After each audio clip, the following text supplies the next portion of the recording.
Hello? Yes?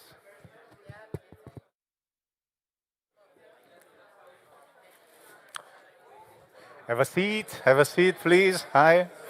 Yes, let's start.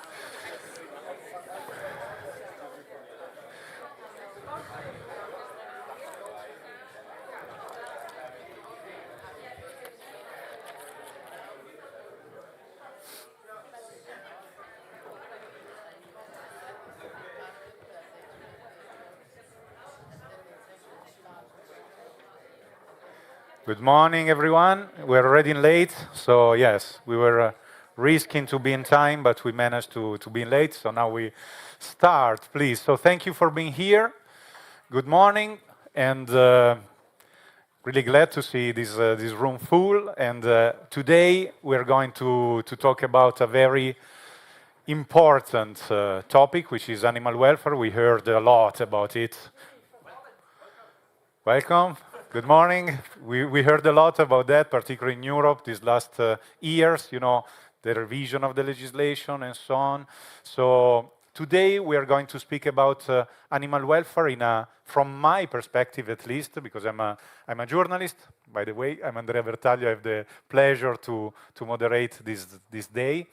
And today, from my perspective, is a different and more interesting way to deal with animal welfare, because we are going to speak about, let's say, the connection, the interrelation between digital technologies, precision livestock farming, PLF, and animal welfare. Why? Because we are going to describe, of course, the ClearFarm project, but not only that, other 3 similar projects at the beginning.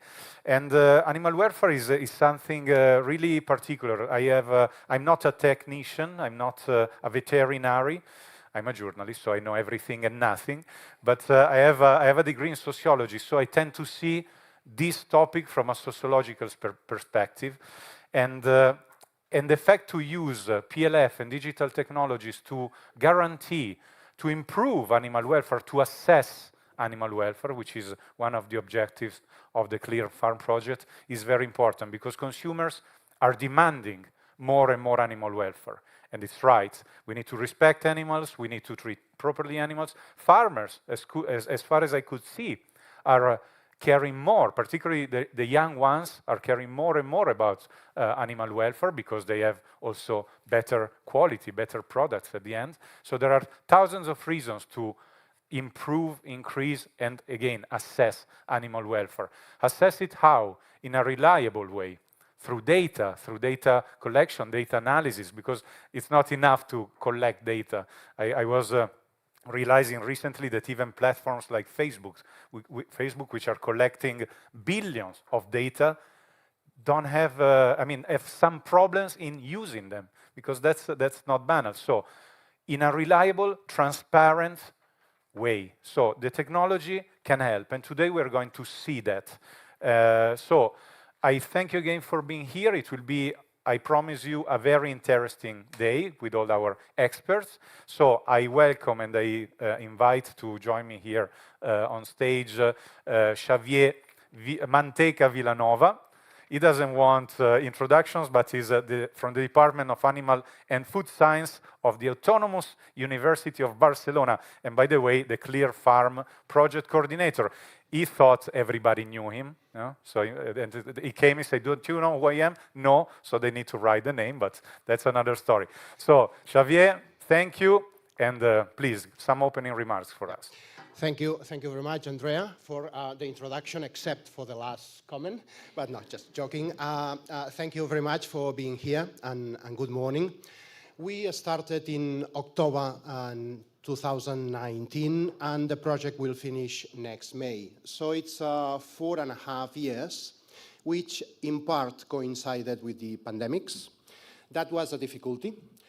And despite that unexpected difficulty and another expected problems, I think we have achieved quite a lot. And I very much hope that by the end of the day, you will agree with me in that.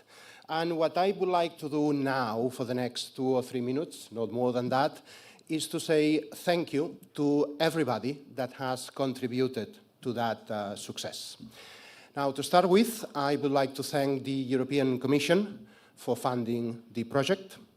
I would like to thank as well the very many people from several European countries which, particularly at the beginning of the project, volunteered to be part of the focus groups that allowed us, in particular our colleagues working in sociology, allowed us to understand what European citizens think about animal welfare and the use of PLF to assess animal welfare.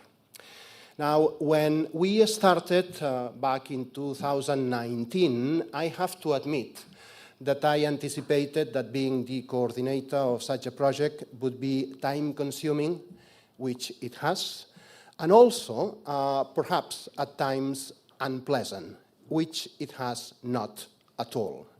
And the reason for that has been that my colleagues in the ClearFarm consortium are very good at what they do, and that's clearly important. As important as that, they are enthusiastic and committed. And more important, in my view, than all that, is that we have managed to create a very friendly and open atmosphere when working has been a pleasure. So for that, I would like to thank all my colleagues in the ClearFarm project. I would like to thank as well members of the advisory committee. They have been, most of them have been extremely helpful, providing feedback and comments that have been instrumental at improving the quality of the project. And finally, when it comes to this final event, I would like to thank all the speakers, particularly those who are not members of the ClearFarm. So thank you very much for taking the time to come here and share your expertise about your own project or your ideas about PLF and animal welfare. And finally, even though we all have done a bit to organize this event, a few people have done a lot to organize it. And I would like to thank Virginia, Ona, Jordi, and Paul, and the rest of the team for all the effort they have put into making this day a successful one. So I hope that along the day you learn about the project.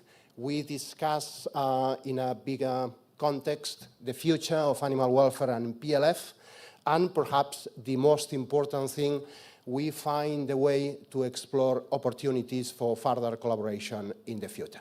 Thank you very much and welcome again. Thank you. Thank you, Xavier. We will we'll see you again in a moment, because of course he's going to describe now the ClearFarm project. But first, as Xavier has said, we are going to speak about other 3 similar projects, because again, as I was saying, animal welfare, because I enjoy that so much, that we deal with this topic in a rational way, because as a journalist, you deal with animal welfare mostly in an emotional way, or at least the public does it. So today, we are speaking about 3 projects, which are somehow similar to the ClearFarm one, and we are doing that with Ancolan.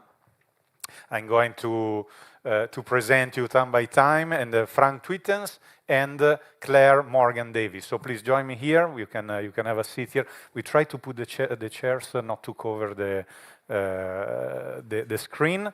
So let me introduce you properly.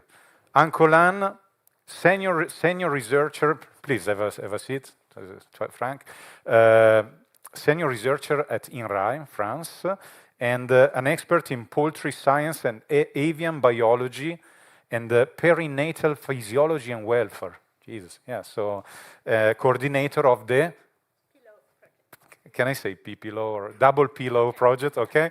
So PPILLOW project, which is funded by European Union again, and is aiming this project at co-building multi-actor innovation for improving the welfare of pigs and poultry in a low-input outdoor and organic production system. And so the PPILLOW project has, we say, the things in common with the ClearFarm. So you're developing an app. There are 22 partners in 9 countries, so again, an international project. And then going to ask you a banal question for you, but we're going to focus directly to the topic. So how and why digital technology can help improve animal welfare? You do this, yes, there, while explaining the project. Thank you.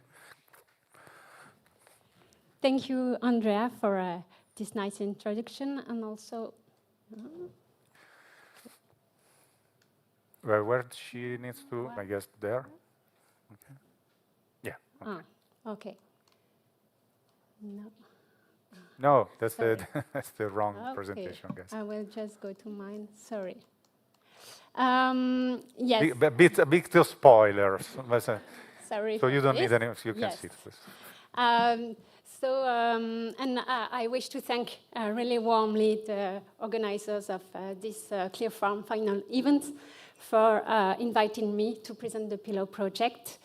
And yes, for your first question, Andrea, about the usefulness of the digital technologies, yes, besides the necessary direct observation by the farmers of his animals and their environment, these technologies could really help for avoiding well-ahead welfare issues on farm by using some indicators, providing data on some indicators relative to the environment or the behavior of the animals, and then have the farmer acting in advance to avoid issues.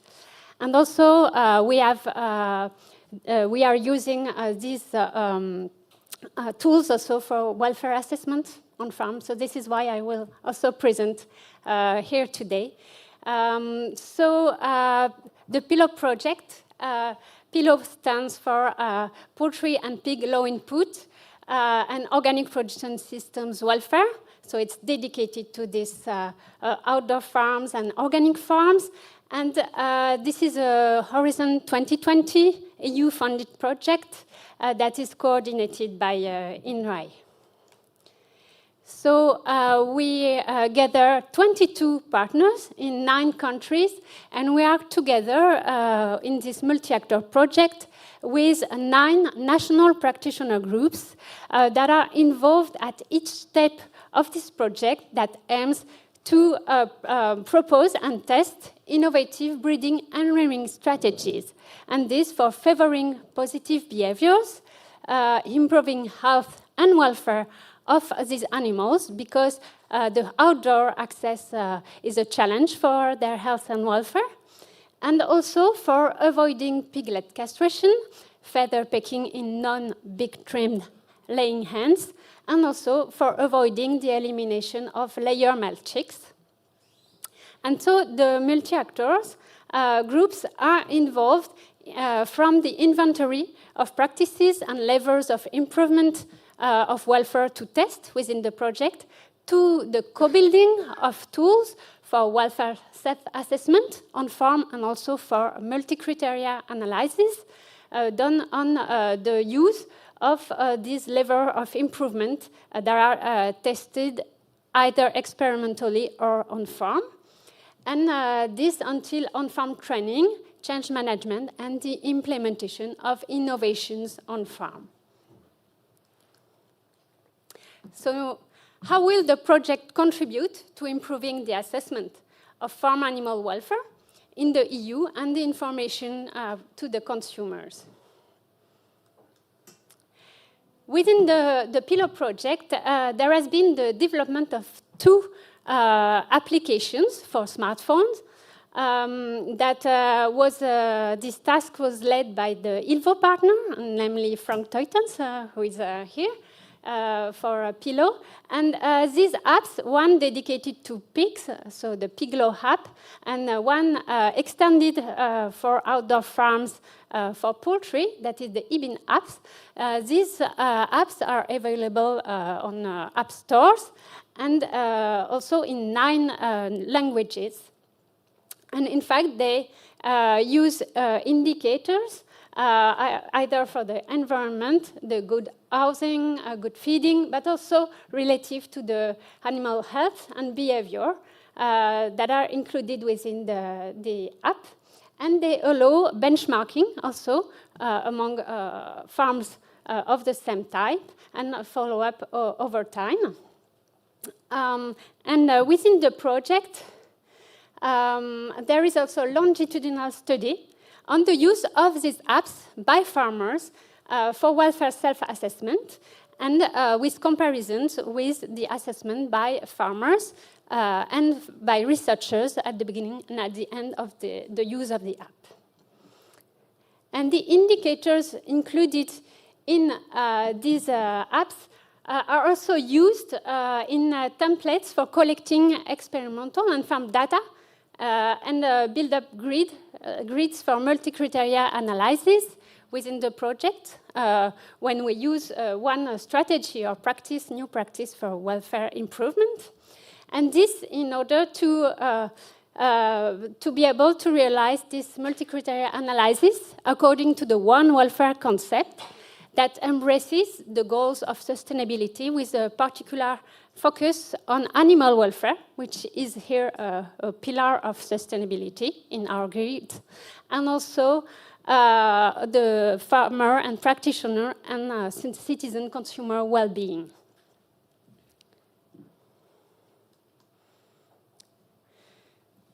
Apart from this contribution of the project for the development of the apps, we also use digital technologies for the characterization of range use by slow-growing broilers strains by using RFID technology.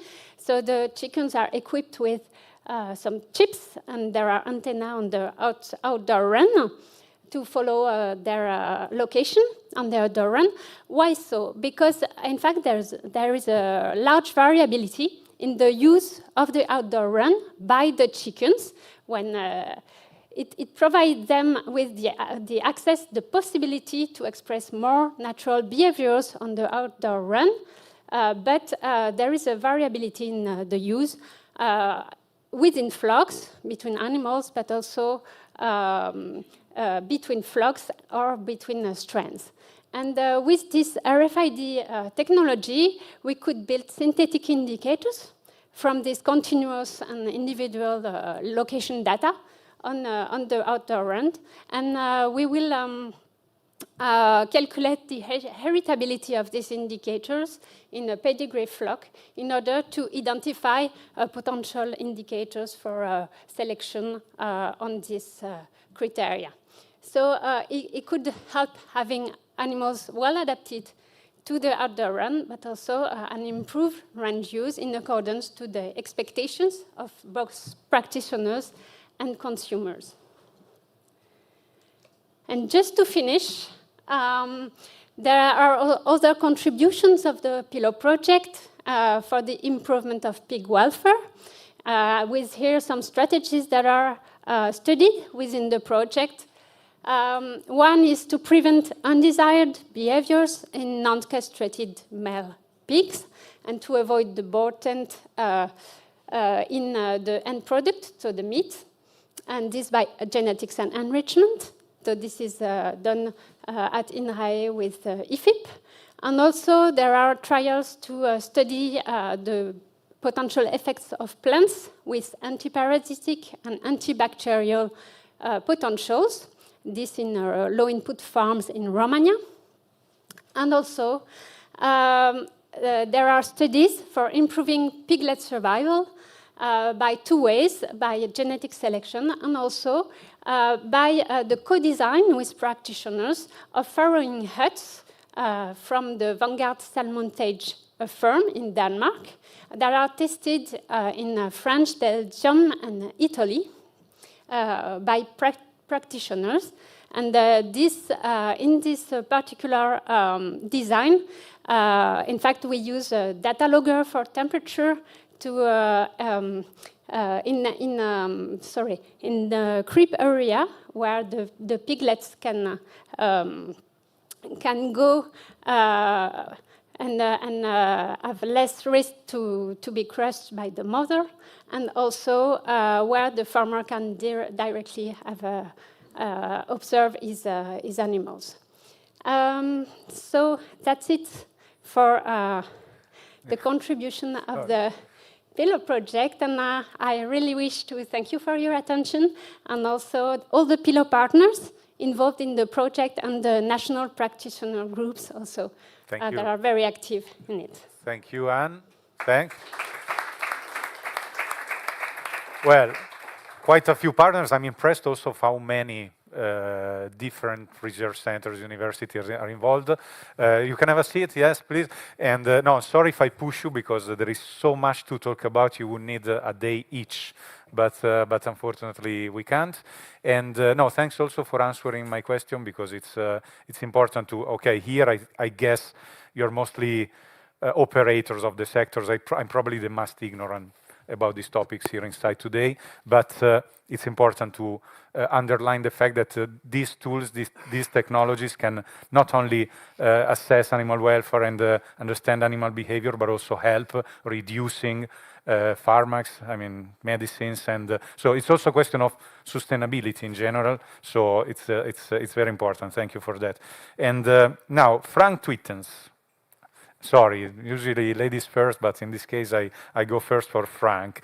Head of the Animal Welfare and Behavior Research Group at the Flemish Research Institute for Agriculture, Fisheries and Food, ILVO, in Belgium, and also visiting professor at the Faculty of Veterinary Medicine in Ghent, still in Belgium, and the coordinator of the aWISH project. So please, tell us what is your project about, and thank you for being here.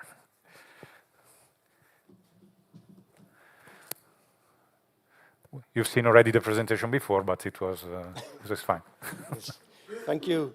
And thank you also to the ClearFarm Consortium for inviting me to present something about the aWISH project.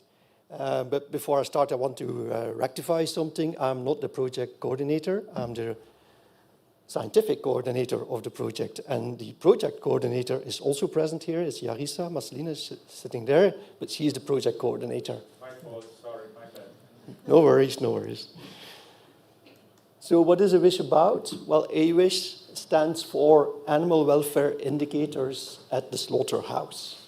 And it is a Horizon Europe project, a research and innovation action with a budget of about 8 million, 24 partners spread out over 12 countries. And it started in November 2022, and it's a 4-year project. And at the heart of the project are pilots. And we have 6 pilots spread out over Europe. And a pilot consists primarily of a slaughterhouse, but not only the slaughterhouse, it's also those supplying to the slaughterhouse, so farmers, pig producers, broad chicken producers, and a scientific co-lead. And there's always a local scientific partner that is involved with the slaughterhouse. And the supplier can also be, for example, technology providers, because the idea is to assess animal welfare at the slaughterhouse in an automated way using sensor technologies and artificial intelligence. So how will the project contribute to improving the assessment of farm animal welfare in the EU and the information provided to consumers? Well, this is an overview.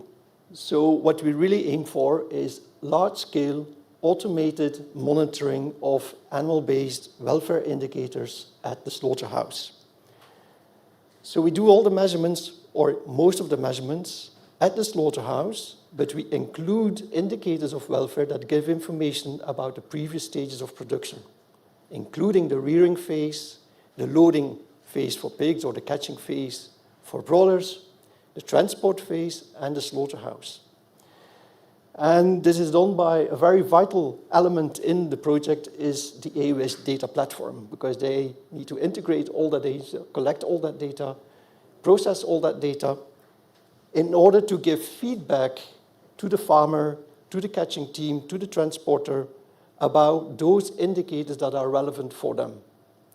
And the feedback is given in the form of benchmarking. How do you perform on those welfare indicators compared to other transporters, other catching teams, other farmers? And also in terms of longitudinal process, and whether the scores for their indicator on their farm is improving with time or not. So that's the type of feedback that they receive. So we think at the end of the project, we should be able, on these 6 pilots, to evaluate the welfare of about 60 million broiler chickens and almost 4 million fattening pigs. So that will be a huge database. So that will in itself already be very useful to improve animal welfare. But in addition to that, we are also making an animal welfare indicator catalog, because the idea is that after the project, and maybe already during the project, other slaughterhouses might like to pick up some of these technologies to assess welfare. And this animal welfare indicator will be kind of a catalog they can use to make an informed decision about which indicators are feasible and useful for my slaughterhouse. There will also be an intervention study, because what we want to see if farmers or transporters, if they receive feedback about how they are doing for their welfare indicators, that itself might prompt them to take initiatives to improve just by receiving the feedback. And then we want to see which kind of changes do they make to their management, to their housing, and to see what the effect is of these interventions on the welfare status of the animals. So with that huge database of so many broilers and so many pigs, we also want to do a risk and success factor analysis. Which are the factors that determine the score for certain welfare indicators? Is it related to the housing? Is it related to the floor type? Is it related to the farm size? Questions like that. And then for those interventions that do seem to have a lot of potential for improving welfare, we also want to do an environmental and socioeconomic impact. So in the broader picture of sustainability, not only focusing on animal welfare, but also knowing the effects on the environment and the socioeconomic effects. Sorry, do you hear me? Yes. No, again, important to focus on the fact that it's also about sustainability.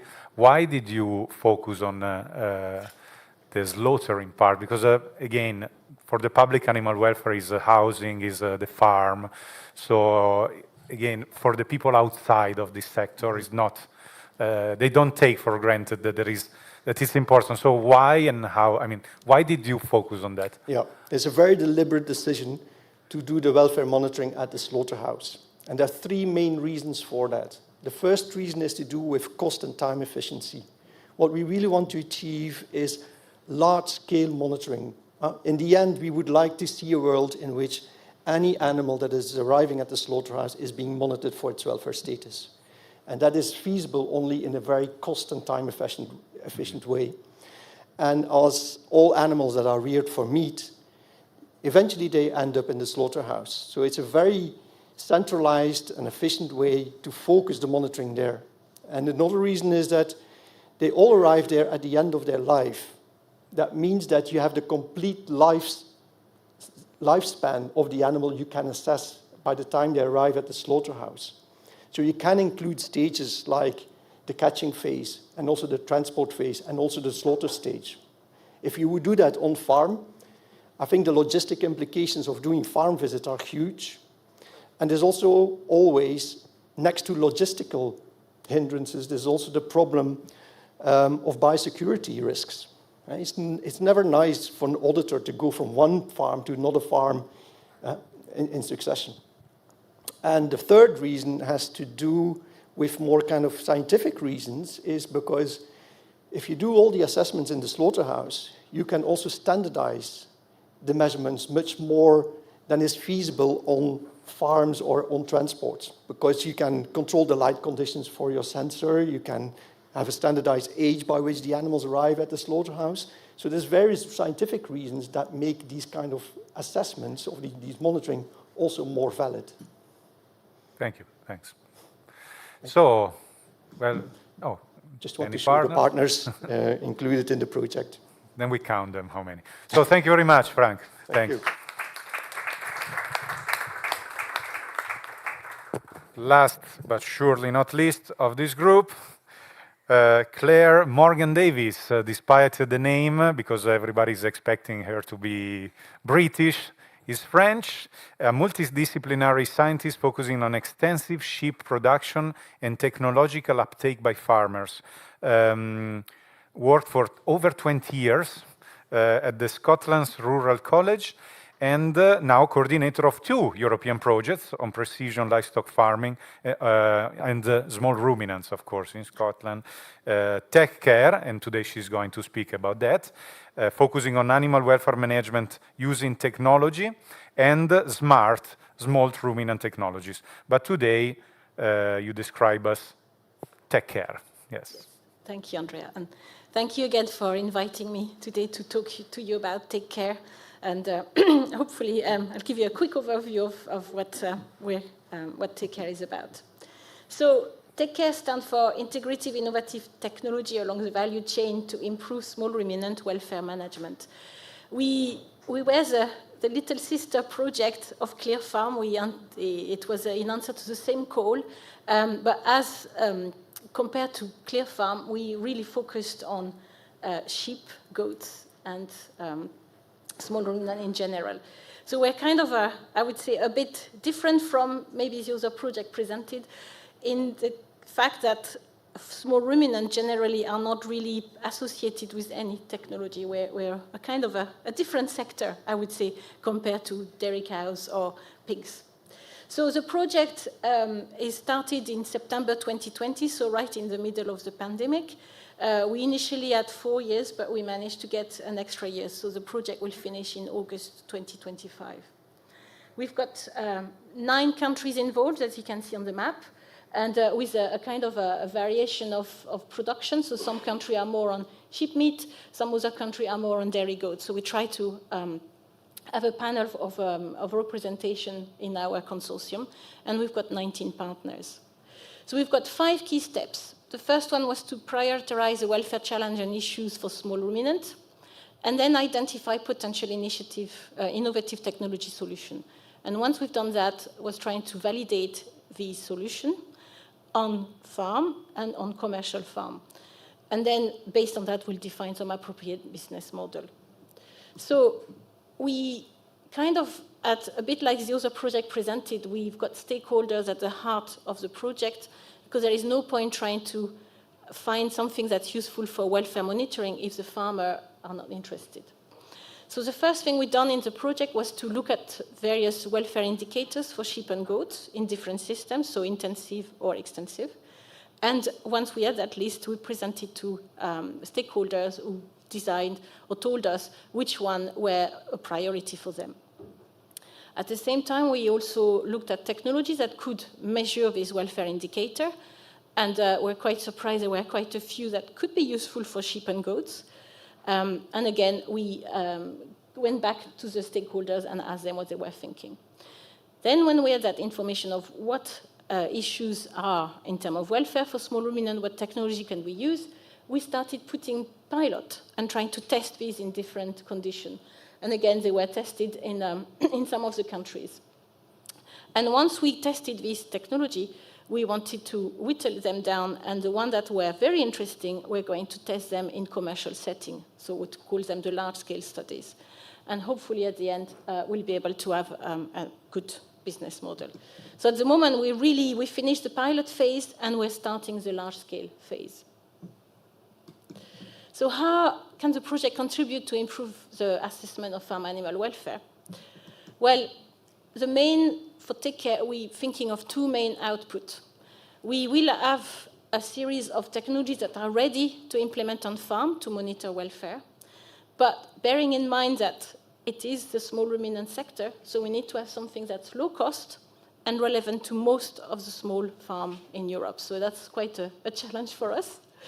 And then the second output will be a list of technologies that are not yet ready, either because not all the farmers can put them in place, but some farmers might be interested in putting them in their farm, so we might not capture all the sector, but some of them. And then we will have a list of technologies that are still to be developed. So what we're planning on doing is preparing some guideline or blueprint on the technology use, on how to use this technology to be able to monitor welfare. We want to create some alert for the farmers that something is not quite right on their farm. We won't be able to say, your sheep is lame, your goats got mastitis. It's too advanced for the small ruminant sector, but we'll be able to say, something's not quite right, go and check it, which I think after talking to the stakeholders, that's the level they want.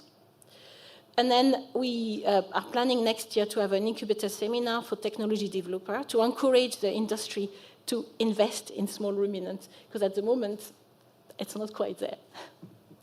So what we've done so far, we've produced a series of lists of welfare priority for all the different systems. So dairy sheep, dairy goats, lamb, and meat sheep. We also done a series of guidelines for welfare assessment in these different systems, so again, for all of the production. And we've developed 4 broad categories of welfare indicator on which our technology is going to base itself. We've identified 13 potential technology, but we're going to test 4, and they range from EID tags, weight crate, milk meter, or milk tank weighs. So something that's already on farm, maybe not very novel, but for sheep farmer and goat farmer, that's something that's not been used before in that capacity. And then we're planning to have free alert plan to tell the farmers that something's not quite right. So as I say, we're much less advanced along the value chain compared to the other project presented today and about ClearFarm. We had that much lower starting point, but we're hoping at the end of the project that we'll have valuable information for the sector. And I just want to thank all my partners involved in the project, and again, thank everybody for inviting me today. Thank you. Thank you very much. Before you leave. I know there is a question. Yes, because of course I cannot. Because you have quite a long experience, I would say. How do you see the future of animal welfare and PLF, especially in Europe? Let's say European Union, Scotland, the UK as well. So thanks, Andrea. So I think there is, I think people think sometimes that PLF might replace the farmer in terms of animal welfare, and I don't think that's the case. I think I see the use of technology as an additional tool to looking at animal welfare in Europe, and I don't think we should replace one with the other, and they need to be alongside, and as I say, part of the toolbox for the farmer, for the industry, to just look at animal welfare and using technology as one of the way of looking at it. So that's a short answer. Yeah, short but effective. So thank you very much. Thank you. Claire. I don't say you take care because it would be too much even for my humor. So please, now an applause to Claire Davis-Morgan. Now we are strangely already ahead of time. We started in late because, as you have seen on the program, we were supposed to have Andrea Gavinelli making some opening remarks. He couldn't manage to join us now, but he will come later for the round table. Don't worry, after lunch. So I take the liberty, don't be angry with me, to use these 5 minutes if you have specific questions for our experts, because maybe you forget it later. So does anybody have a question? Now, very spontaneous thing, because we have the time. One at a time. Okay, no. So if you have question later, they're staying here all the day, so we are here for lunch together. So please feel free. I know I improvised. Maybe somebody was curious about something. You can have a seat. Thank you again for your participation. Thanks again for coming, because I know you took something like 4 flights. So no, thanks for joining us today. Thanks again. And congratulations, really. Thanks also to the present, the people following from home, who are much more than we have expected at the beginning. And I know some people really came from far. We have a gentleman coming on purpose from Australia today. So, well, thanks a lot. Now, I step out for an hour because I was not supposed to do that, honestly, that's why. And now we get into the core of the day. We have the leaders, let's say, of the working groups of the ClearFarm project, who are showing, finally, after these 4 years of work, the results and what the ClearFarm project is. We get into depth. And basically, so I will step out, and there will be a video every time video experts, so you will get the chance to know really in depth about these projects. It's a confirmation about the fact that it's a multidisciplinary thing, because we have veterinaries, we have engineers, so very interesting stuff. So enjoy this next hour, and please, let's start with the first video. Thank you.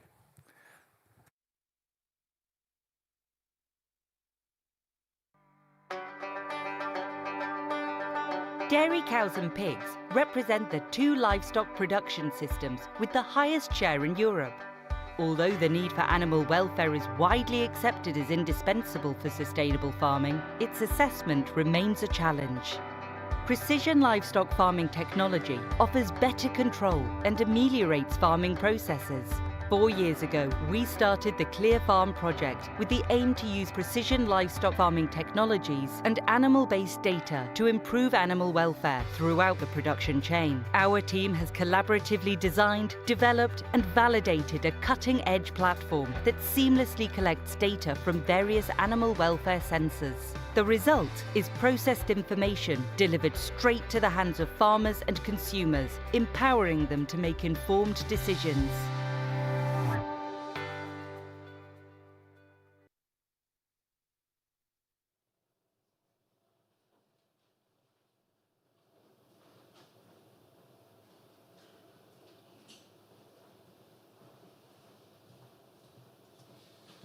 Okay, hello again.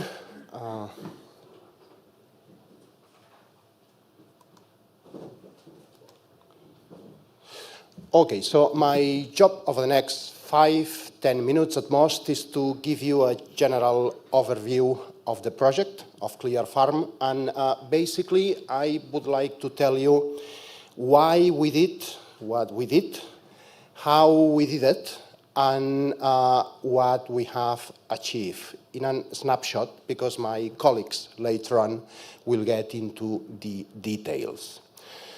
Okay, so a little bit of context, if you want, why we did what we did. Now, we agree here, I hope that animal welfare is fundamentally important for livestock production. If we are to make progress, we need assessment tools which are based on scientific data. And we do have already assessment tools which work well, many of them coming from past European projects. Now, many of these tools, or all of them actually, what provide is a snapshot of how animals are on a given day. So somebody goes onto a farm, takes data, and that provides us information on the welfare status of the animals on that particular day. And we think that to make real progress, what we need is a system that provides information day after day throughout the production chain. So this is the starting problem, if you want. And the second idea, to set up the context, is that PLF technology can provide a way of addressing that need by gathering information is continuous and automatic, so that we move from the snapshot to a more continuous assessment of animal welfare. And there is another element which to me is equally important. Animal welfare is clearly essential, but it is not the only issue we have to consider to make progress in animal production. There are other concerns, the environmental issues being one of them. So another thing we wanted to tackle in the project is to join animal welfare and environmental information on a single platform which gets information provided by sensors. So that is, in a nutshell, the context of the project.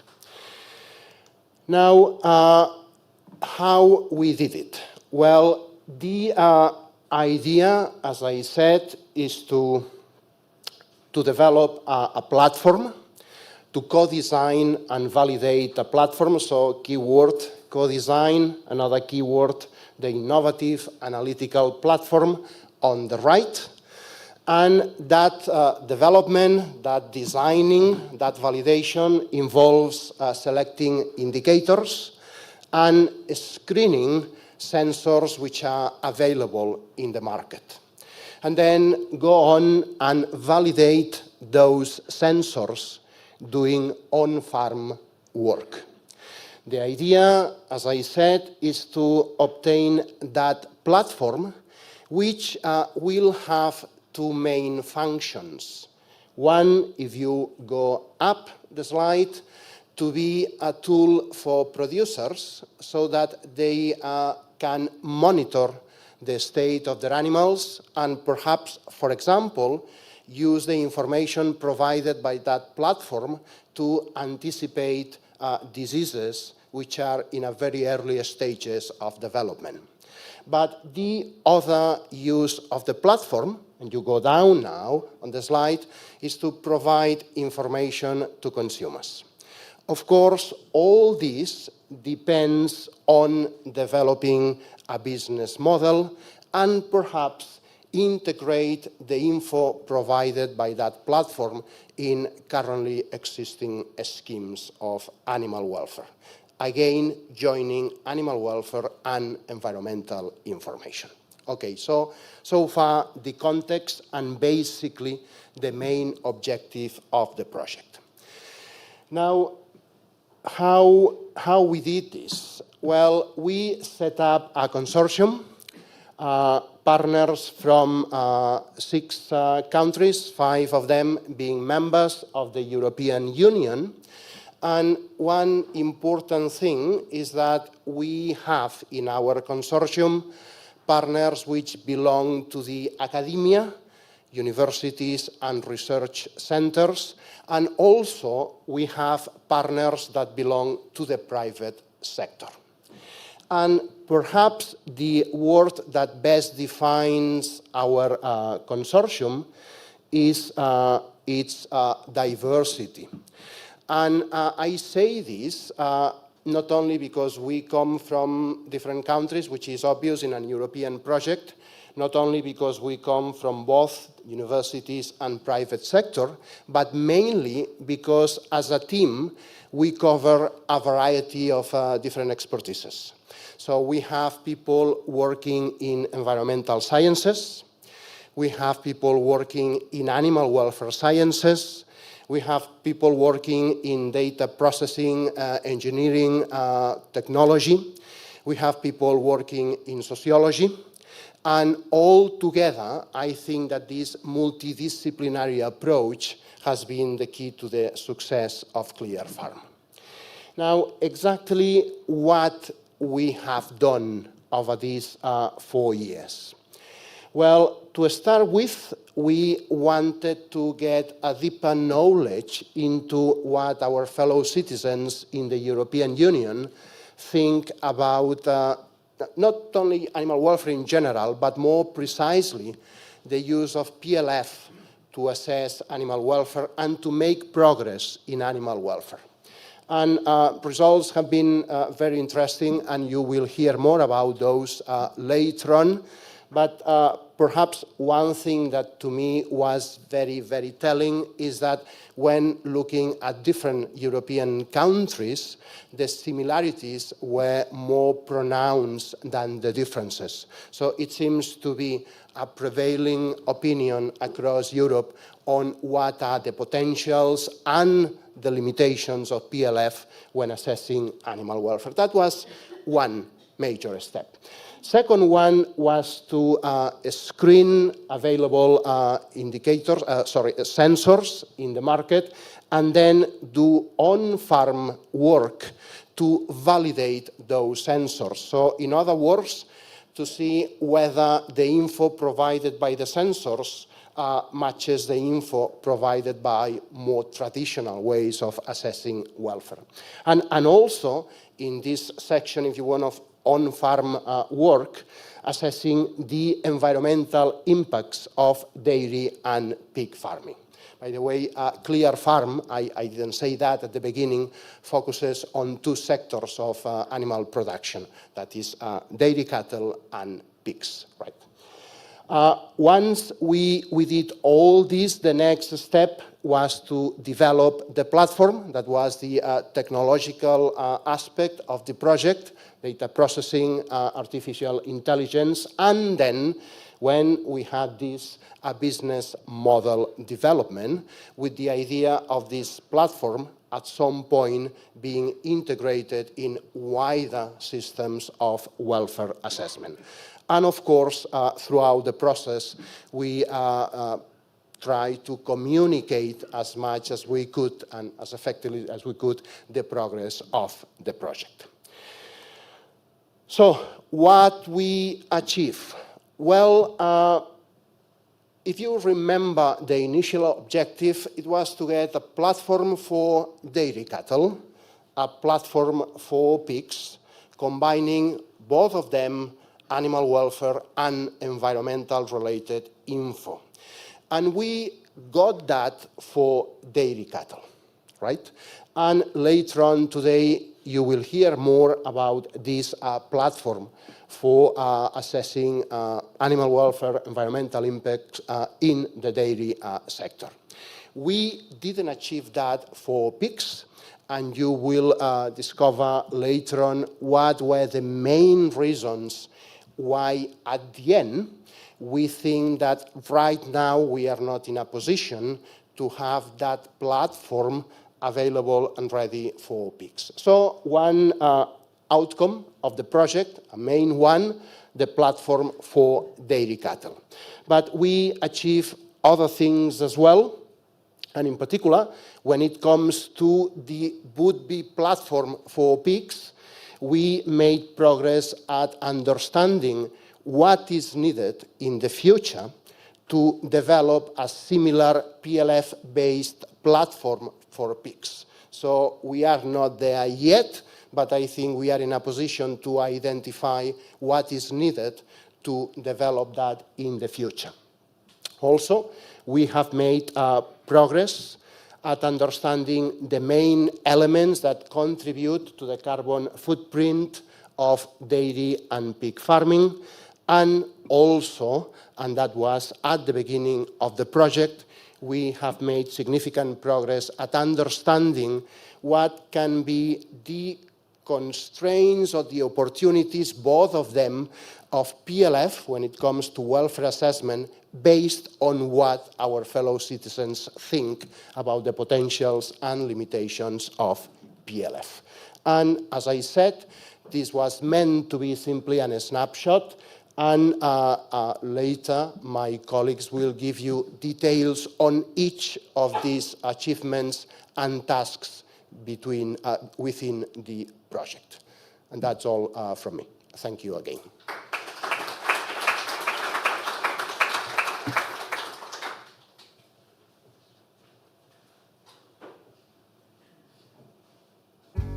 Picture yourself in a supermarket. As you wander over to the dairy or meat section, you see a colour-coded system on each product label, revealing an animal welfare score. This score acts as a transparent indicator of the well-being of the animals involved in producing that specific item. Now picture a dairy or pig farmer equipped with electronic devices that allow them to monitor their animals around the clock throughout their entire lives. Imagine receiving real-time updates and notifications, empowering the farmer to make timely decisions and adjustments to ensure the well-being of the herd. This is ClearFarm, a technology that revolutionizes herd management, providing a comprehensive and proactive approach to animal welfare.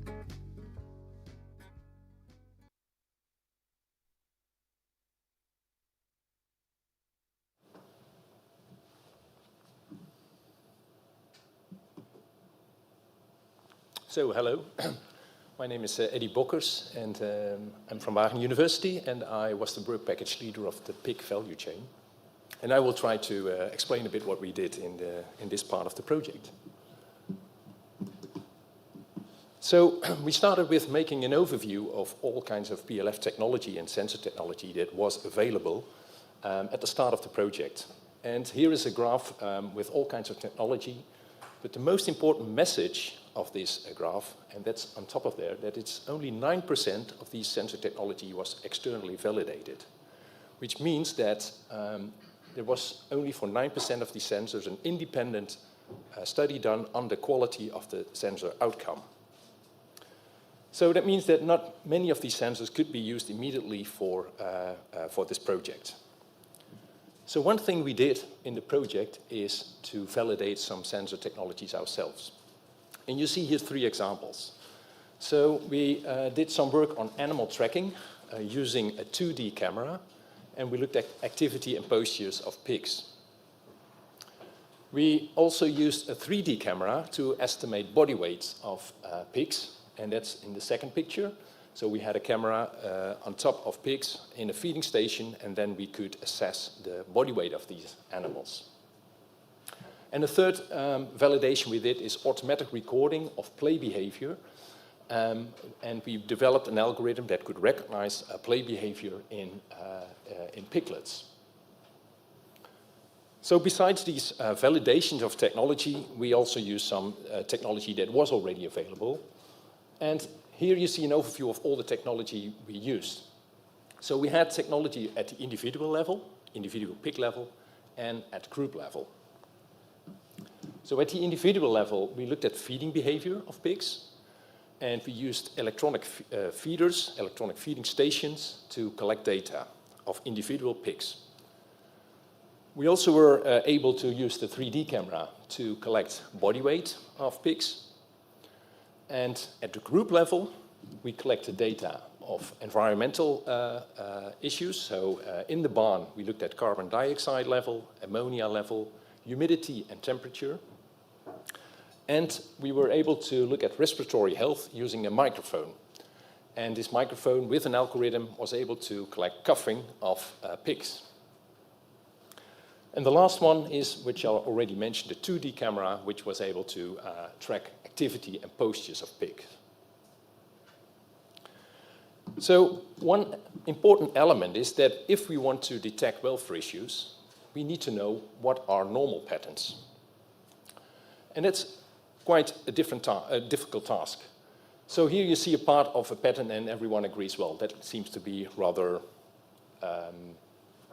consistent.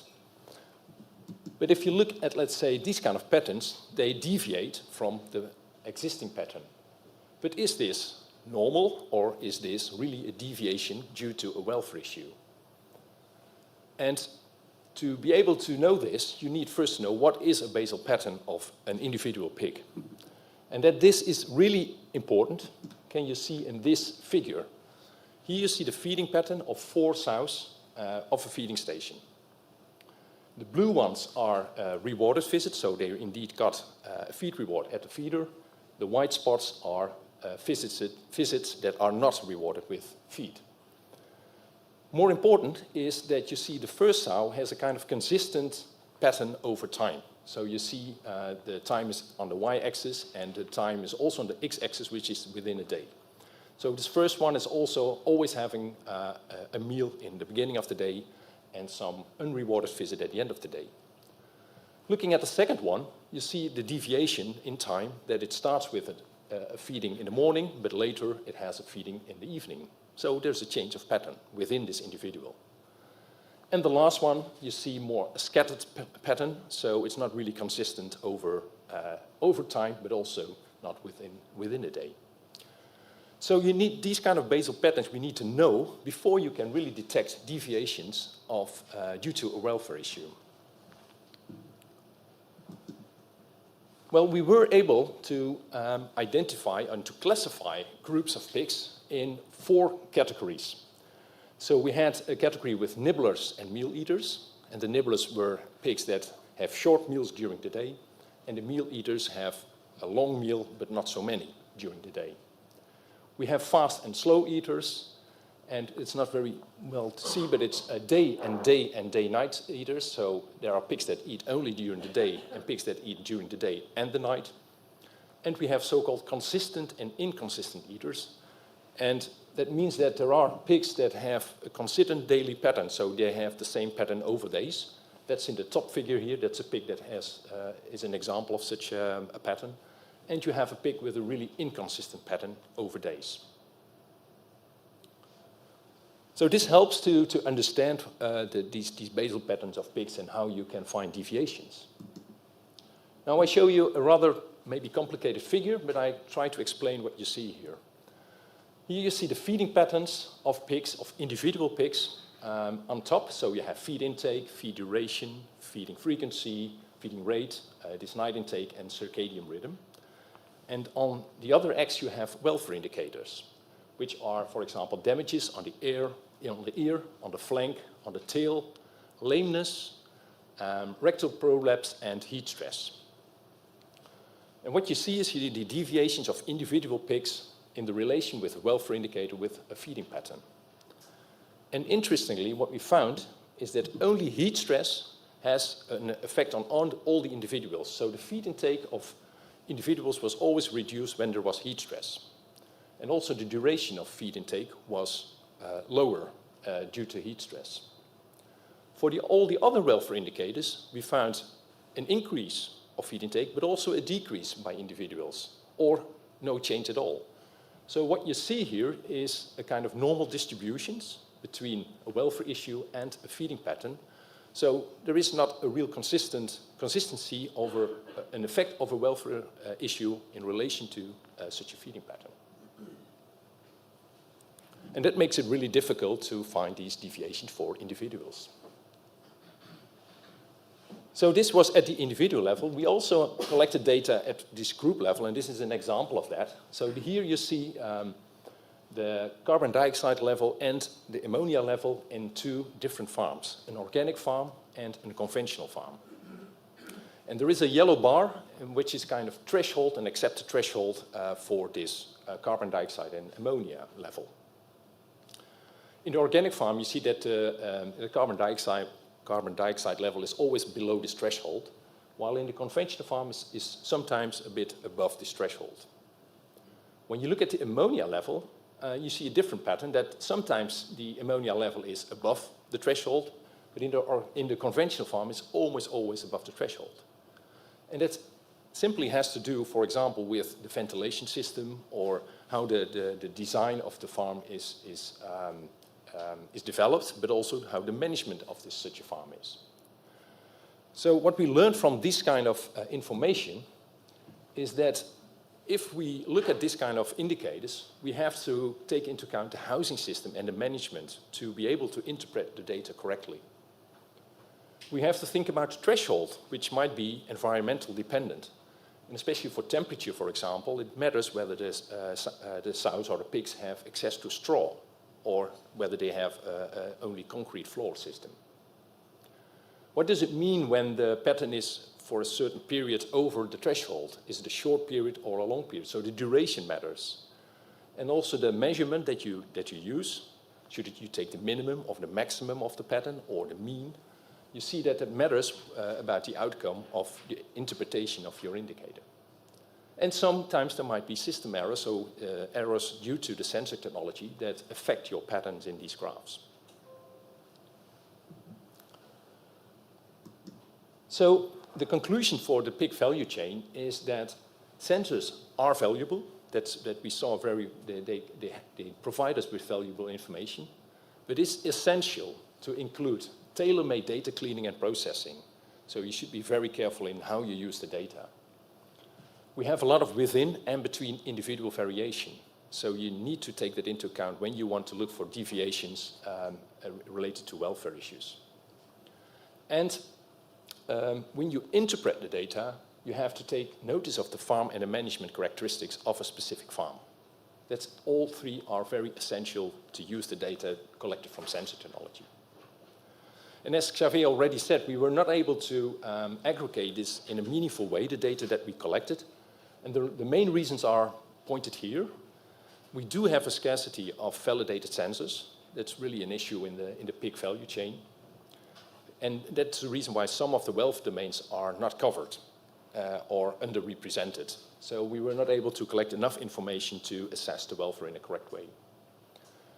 Another typical one for pig is that the weighting of welfare indicators across the production stage is very difficult. And that has to do with that pigs are mixed during the different production stages, so it's hard to follow individuals over the different stages.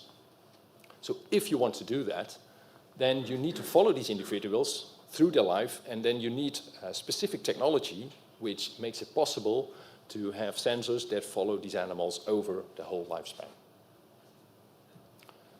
And that's it for the pig value chain. And now I would like to invite Elisabetta. She will tell you a bit more about the dairy chain.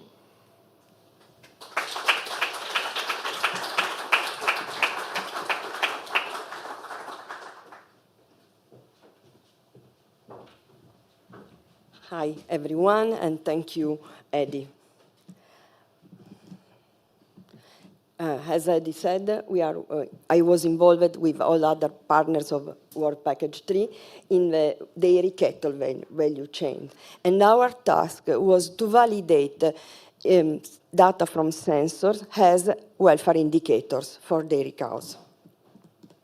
So, also in our groups, we started with a review of which kind of sensor we can use for dairy cows. As you can see, there is a different pictures from pigs. We have many sensors that can detect and record many different aspects on dairy behavior, production, and so on. But still also in this species, there are few sensors that are validated. So what we did, we started our workflow with identification of PLF sensors, but immediately after, we started to understand and research which kind of sensors can give us information of and be welfare indicators on field, and how to validate these sensors on farms, on the dairy cows, and also how to aggregate this data with other traits of our dairy cows, such as health and production. And the final part of our work was to integrate all this data and develop algorithms, a welfare evaluation algorithm to feed the platform. What we did in the farms, we were in 80 farms in different countries, Spain, Finland, Netherlands, and Italy.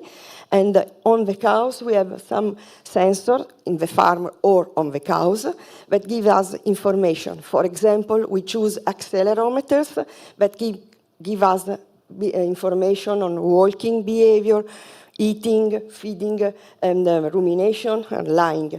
But also, we used data from milking robot in order to have an idea of quality and quantity of production, milk production. For some animals, we used also ruminant bolus that give us information about pH and rumen temperature that are important, for example, for the diagnosis of acidosis. And also, we have, of course, environmental data with sensors, mainly humidity and temperature. And then we validate what we collected continuously with accelerometers or other sensors with other assessment on each animal.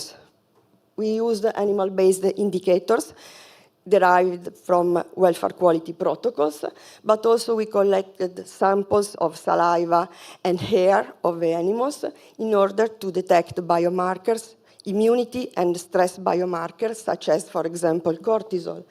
And also, we had also all the data for each animal on status and physiological parameters, and as well, veterinary records. Here, I present just a few examples of what we obtain using accelerometers as early indicators of some health problems. In the graphic, you see the trend of rumination behavior for animals that are diagnosed with mastitis and control animals. As you can see, there are a difference in the two groups, and this animal was, the rumination time was daily recorded with accelerometers for 21 days.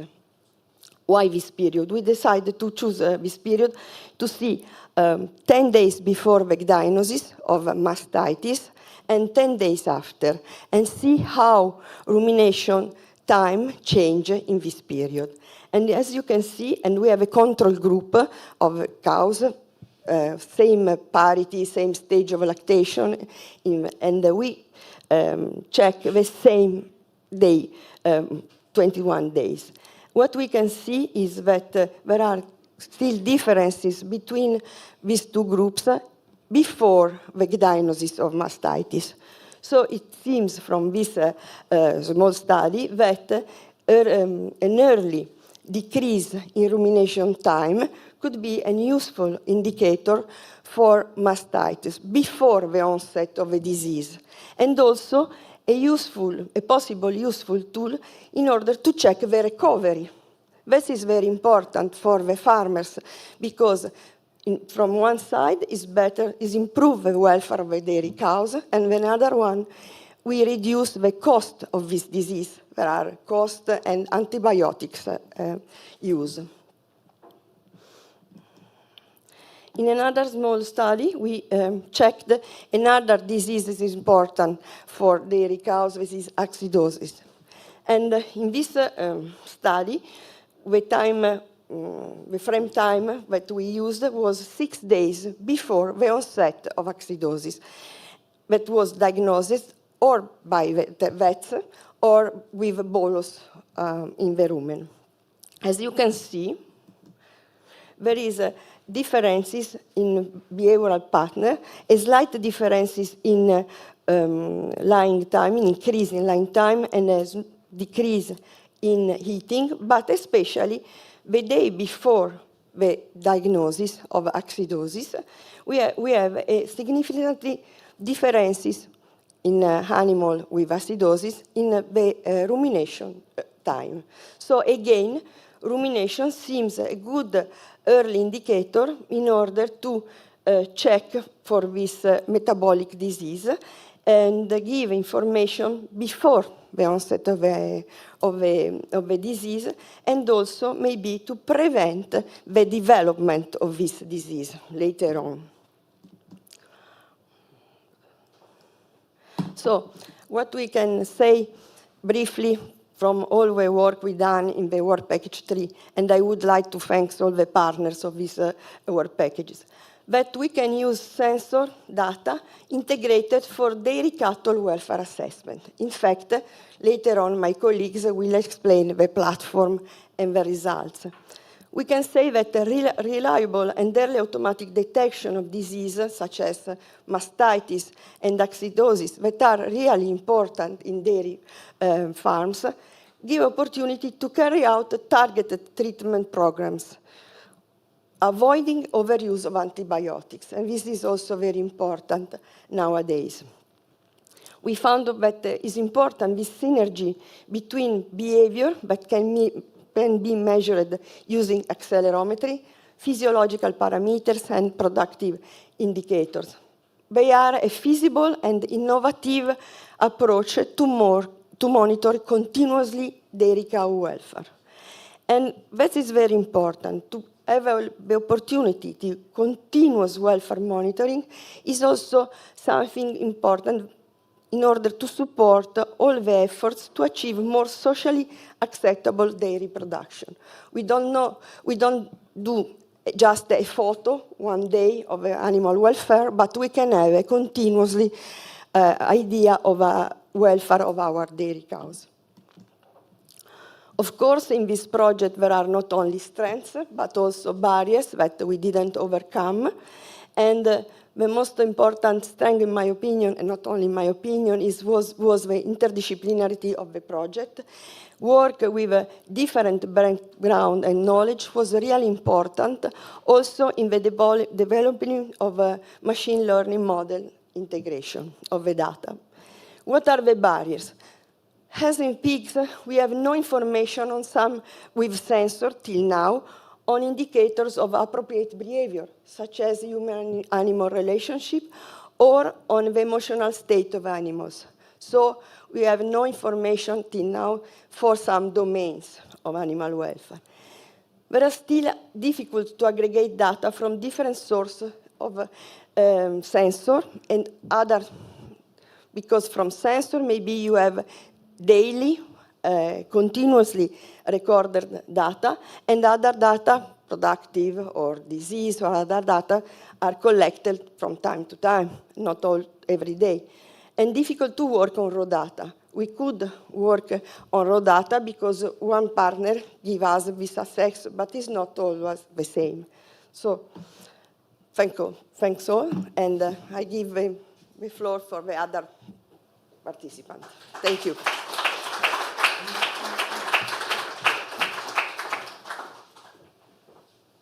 Let's explore how it all comes together. Various sensors strategically placed on animals and farms collect a spectrum of information from animal behaviour and physical health to mental well-being, environmental impact and productivity. This data is sent to a cloud-based software platform. Here, advanced algorithms process the information and present it in an accessible format tailored to different audiences. Think of it as a clear and user-friendly snapshot of animal welfare. Farmers receive real-time updates on their animals, with a focus on early warning signals that can help them respond more quickly to threats. Consumers get clear, transparent, and accurate information about pork and dairy products.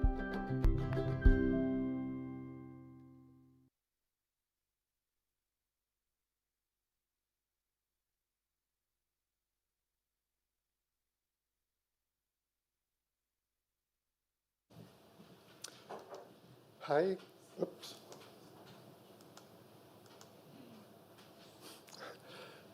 I guess my presentation is not there, so I will have to improvise. Well, let me start, and somehow the PowerPoint will appear here.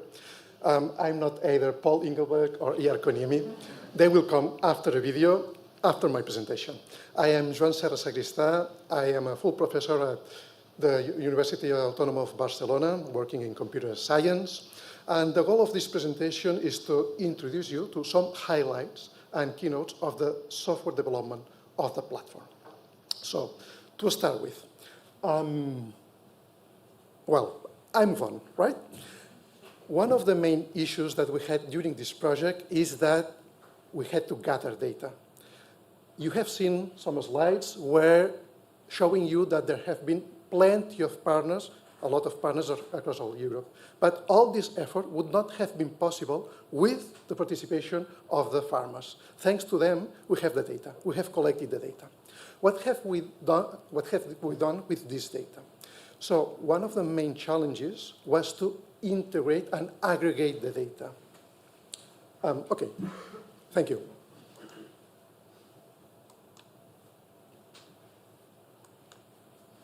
Sorry. Okay, so here we go. As I was saying, farmers are the main sources of the data. We had 2 test pilots during the project. One test pilot in 2021, the second one in 2022, and the data was gathered at the farms and transferred to a server in a cloud. I will explain this later on. What kind of input data did we have? Some of the previous speakers have already introduced that, but I will mention them again. So we have data that come from precision livestock farming sensors, from multiple sensors.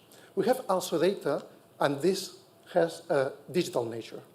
We have also data that do not come from precision livestock farming.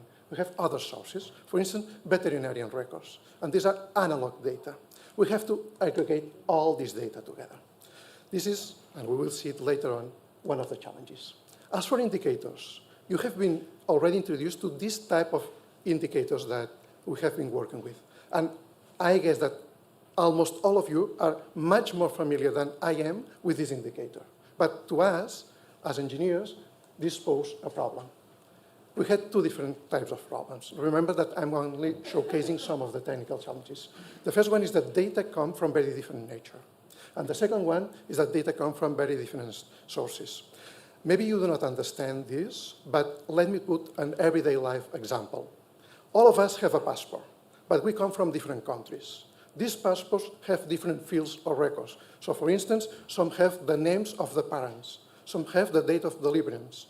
And in Europe, for instance, there is not a single pan-European passport, but there are some agencies or governments that want to have a single database. How do they have to do this? Well, the technical solution is called the non-relational database or non-structured query language. And this has been used also in ClearFarm platform, right?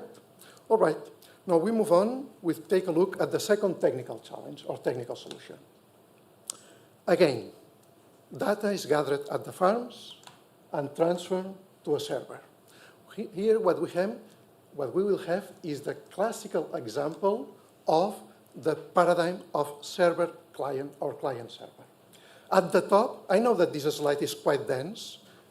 Don't worry, we will not go into all of these boxes. Let us take a look at the indicators on the left-hand side.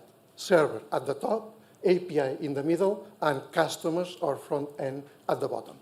So for servers, we have virtual machines. This means that we don't have a single laptop or desktop computer, but we have multiple computers stored in the cloud, and that these multiple computers are used for different utilities, different things. For instance, for collecting the data, or for running the machine learning, artificial intelligence algorithms, or some other processes. Let me now jump to the bottom part. What we have here are the customers, right? Either we have farmers or consumers. And in the middle, we have what is called API. And let me explain briefly again what are this whole system. So this is too technical, and this is only for computer geeks. Let us forget about this. Let us think that this system is a restaurant, right? What we have at the top is the kitchen.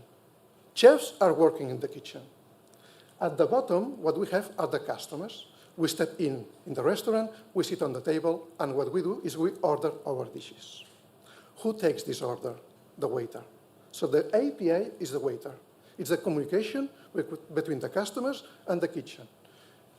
It would be a mess if the customers would go into the kitchen, right? So no way. It would be a mess if the chef spends her time in the tables with the customers. So there must be a link communicating the clients, the customers, and the chefs in the kitchen. And this is what the waiter does. These are the APIs.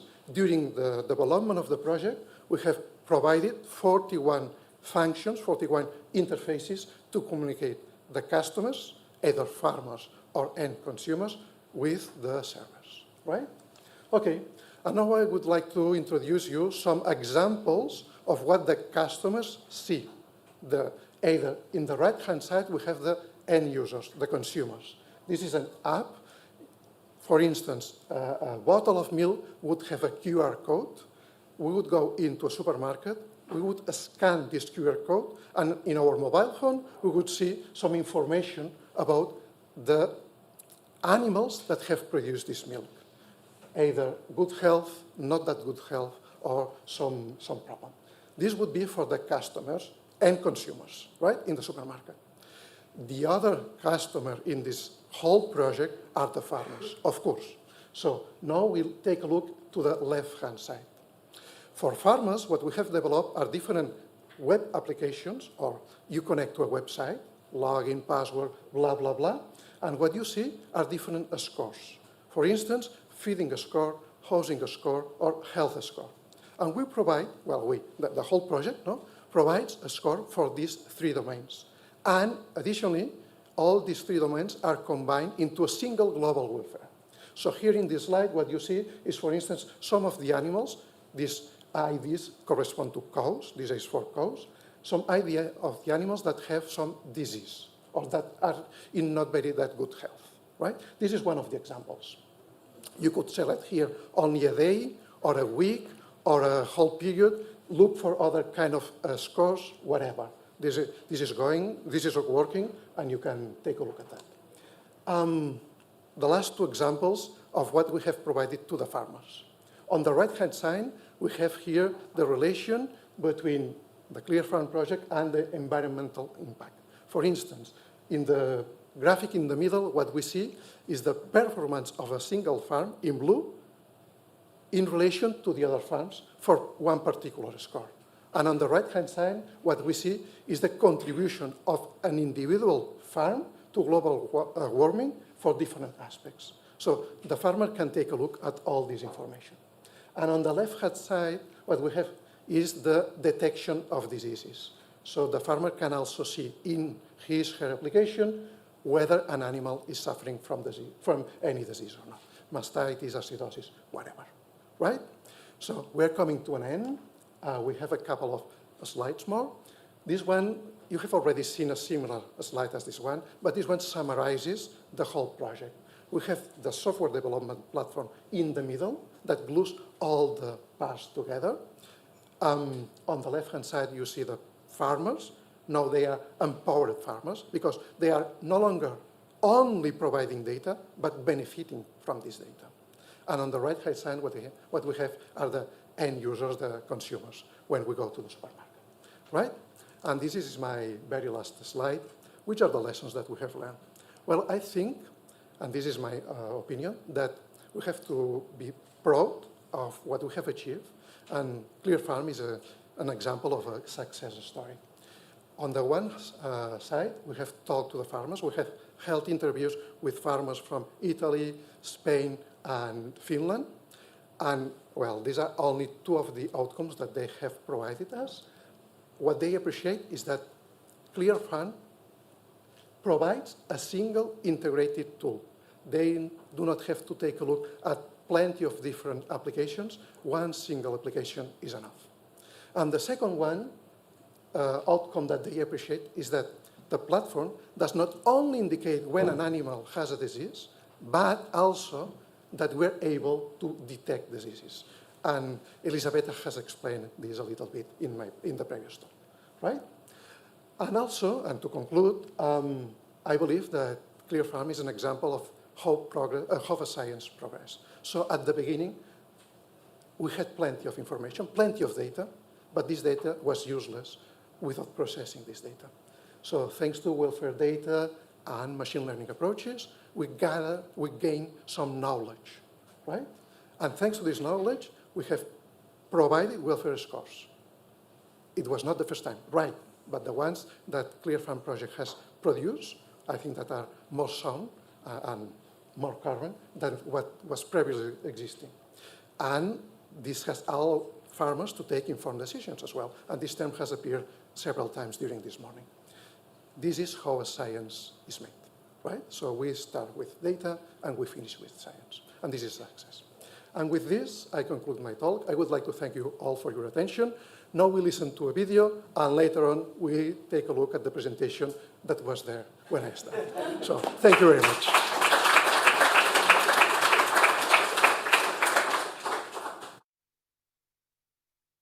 This is where technology really becomes a tool to facilitate animal welfare management while improving transparency, efficiency, and sustainability throughout the food production chain. When animal welfare information goes beyond the farm gate, it becomes part of every step within the value chain, and finally, the consumer experience. The ClearFarm platform enables pork and dairy products to be transparent, providing consumers up-to-date information.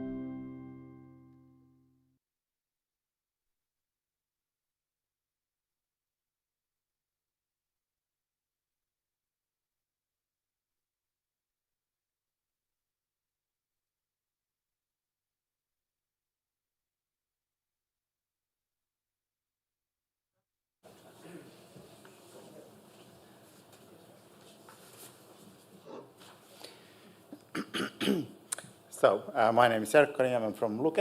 And my name is Paul Ingenbleek. I'm from Wageningen University. Yeah.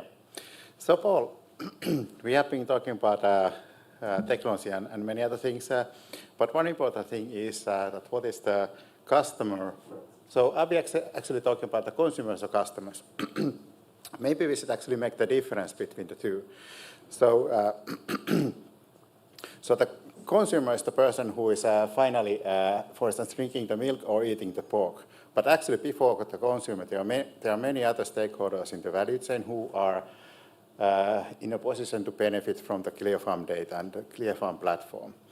So, so before we reach them, we should perhaps give attention to these several stakeholders.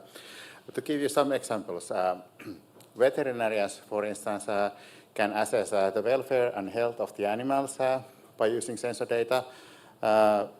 Pharmaceutical companies, for instance, could assess the need for medications and the demand for medicines by using data.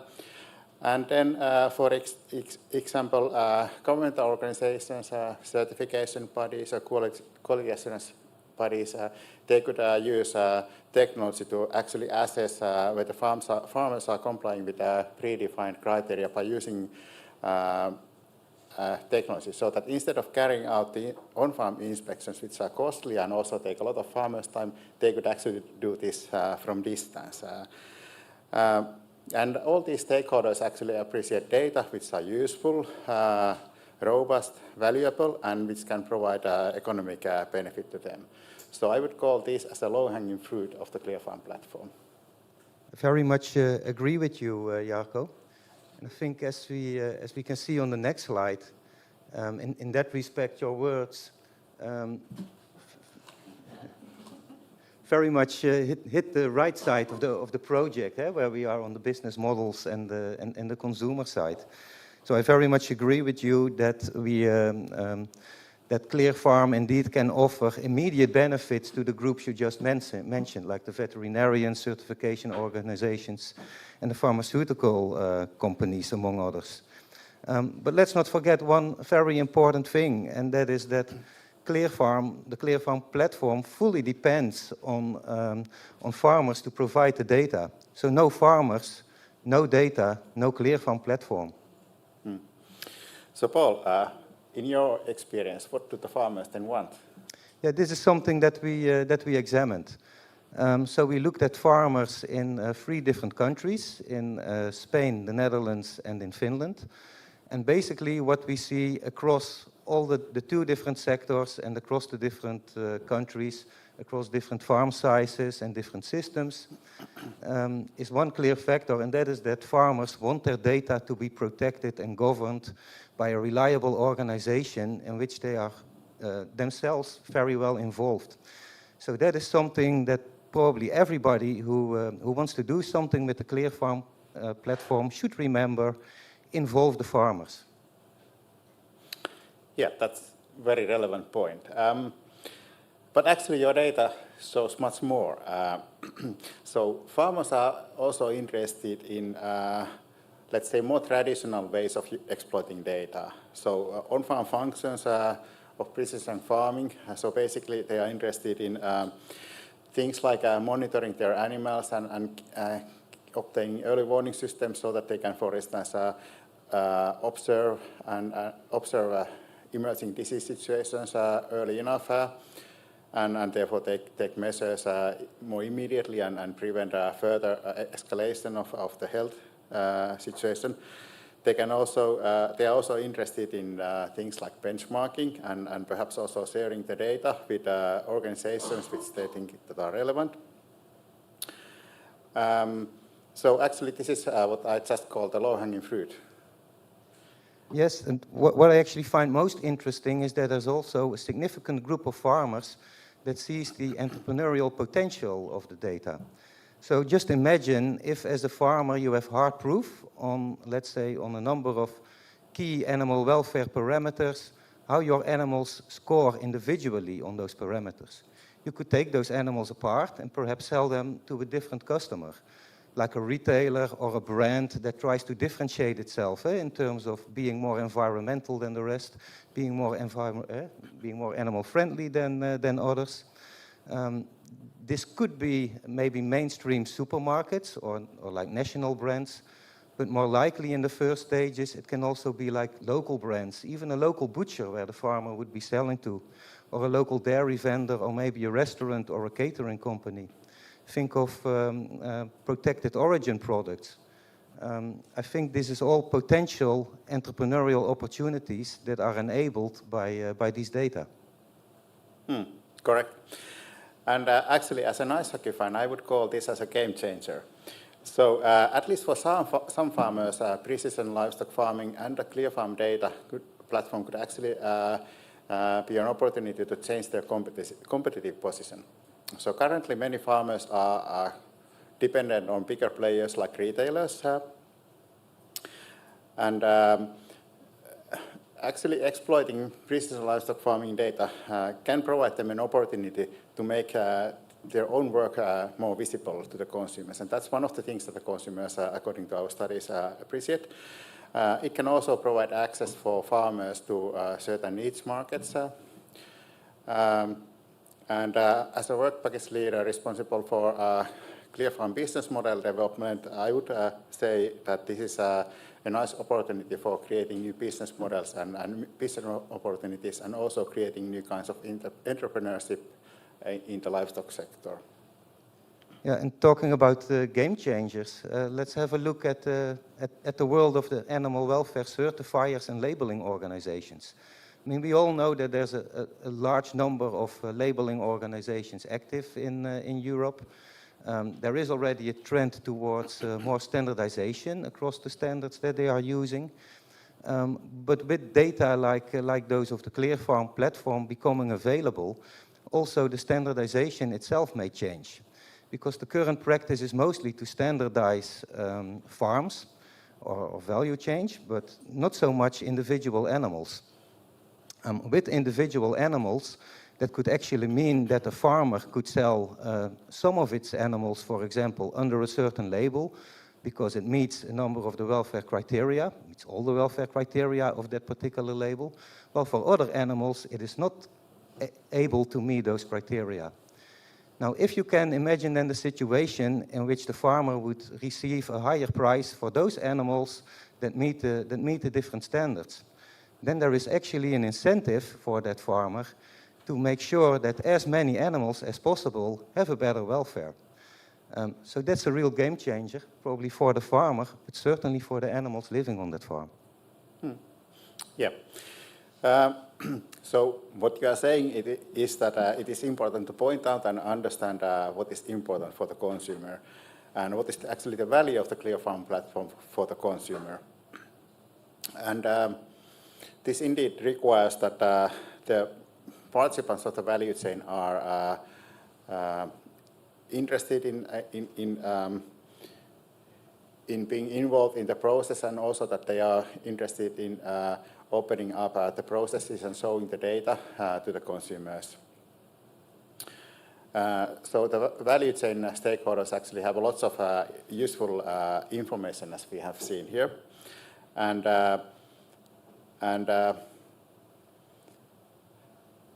it's also important to understand that actually ClearFarm platform is one way to, and quite convenient way of showing to the consumers that how the product qualities that they are asking for, that how they are actually realizing, and it's basically an important way of verifying the status of quality standards. So then an important question is that how we can actually create such consumer markets. Well, our consumer studies indicate that we can do two things. First, all labels that are currently on the market more or less convince consumers to buy the products in a single second that they are at the store. But by using the ClearFarm platform, we can actually make the consumers to indicate their preferences. So instead of consumers selecting the products based on what is predefined features of the products at the store, they can actually set up and define their own preferences. And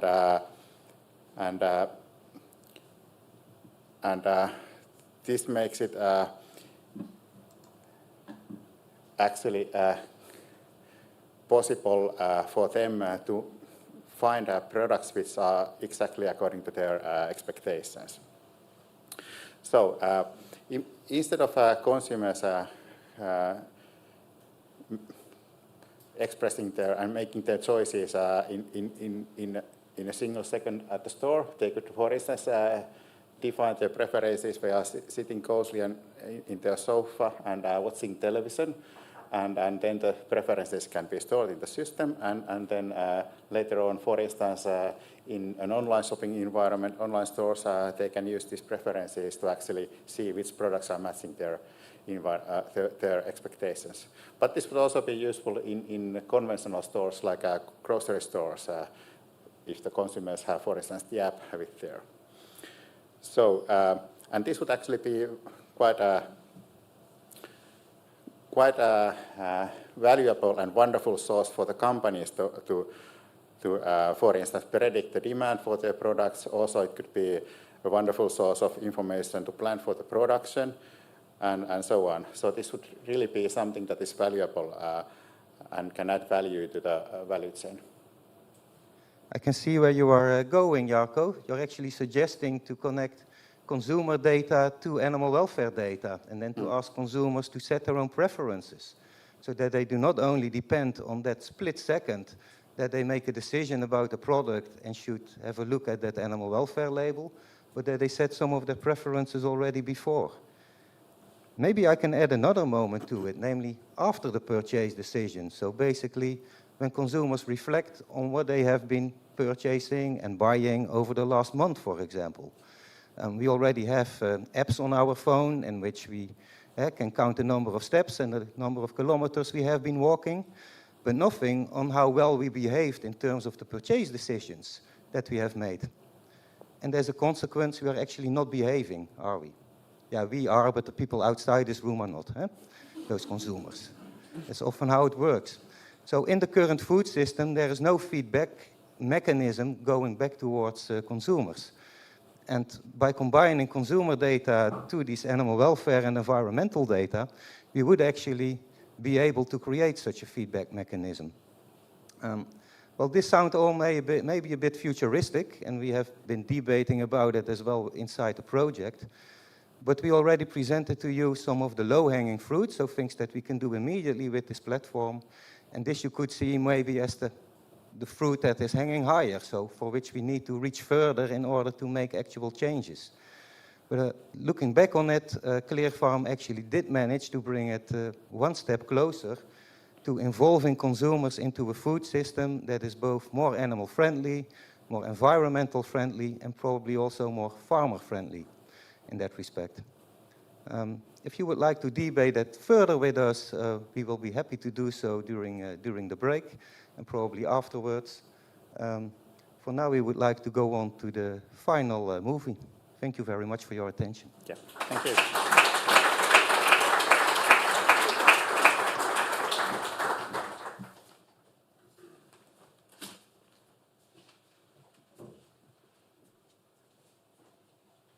Are you ready to go back to the supermarket?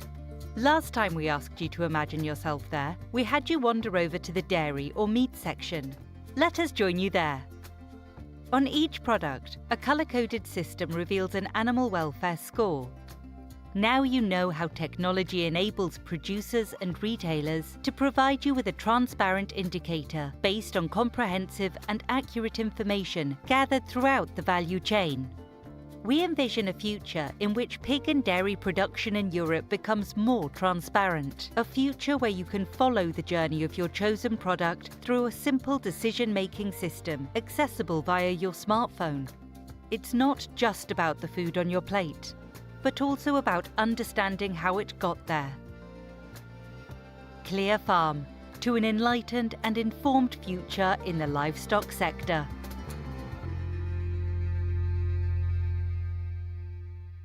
So, thank you again to our experts for these explanations. That's much better, this microphone. I wanted to be Madonna for a while, but it didn't work. So, thank you really for explaining in depth about some details, a bit in depth, also for the interactive presentations. Thanks for Professor Sarah Sagristar for the example, the metaphor of the restaurant. This is exactly, I tell you, scientists, this is exactly what people like me, journalists, need to understand what you're talking about. Now, very effective, and now we have 5 minutes, strangely. So, as you just heard these presentations, if you have any questions, please feel free, don't be shy, that's the moment. If not, we have people who have asked for a question, for something from remote. Mademoiselle, if you can give a mic to the young lady that I pretend not to know. Yeah, you're. So, thank you. The question for whom? Thank you. So I'm Manon Dubois from Copa Cogeca, representing the pig sector. And I have a question for the last two speakers. So if I understand well, the aim would be to enable to differentiate some pigs from the whole production to be able to sell them in a different market. However, I'm trying to understand on which basis the differentiation is made, because I mean, we assume that all the pigs are raised in the same way. So this differentiation is made only because of luck, because some pigs have a better, let's say, they won at the nature lottery, maybe, so yeah, they can be sold at a better price. I mean, on what I don't know. It's just a question of luck, or do you expect that there is a constant percentage of the production that will always have these better welfare indicators? I don't know if it was clear, but assuming that all the pigs are raised the same way, I really don't understand how it's possible. I understand the question. Yes, thank you for the question. You're saying it's the aim. I wouldn't say it's the aim. I would rather call it an opportunity that arises due to the data intensification of the process. So rather than being restricted to certifying farms, I would say now there is an opportunity that we could, for example, say that there is a segment of farms or segment of animals inside the farm that you could sell to a certain market. That's an opportunity we didn't have before. So I would rather look at it from that side. The intention of the idea is not to say, like, let's have farmers that do not take care well for their animals, but who are lucky that they have some, that they can sell it and even get a higher price for it. That's of course not the idea. So there will probably always be some level of institutionalization, let's say, needed from the side of the certification platforms, I think. Does that answer your question? I'm also looking at Jarko, whether you want to add something to it? Or? Yeah, maybe it's just to add that, of course, there are different farms, different farming systems, and they might have also different levels of management. So basically, also part of the message is that by using this type of platform, it is possible to make this work that the farmers are making, for instance, in a specific farming system more visible. And for instance, the platform and the sensors can be used to verify what is done on the farm. Anybody else? Or yeah, there is, oh, madam. Here. Yeah, it's Susanne Rasmussen from the Commission, working with animal welfare. I'm just interested in those business models, because all this gear, I guess, is quite costly. So how long the lifetime of the sensors and the implantates, and also if the implantates, they actually stay put where you expect them to be, and also the quality in general of the technical gear, because in a stable, I mean, the environment is not really very clean, it's very dusty, and there's a lot of things. Thank you. Thank you. Interesting question. Who wants to give an answer?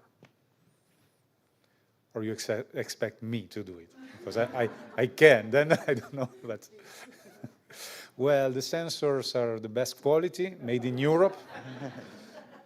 So yes, please, Jaakko again. Yeah. Okay.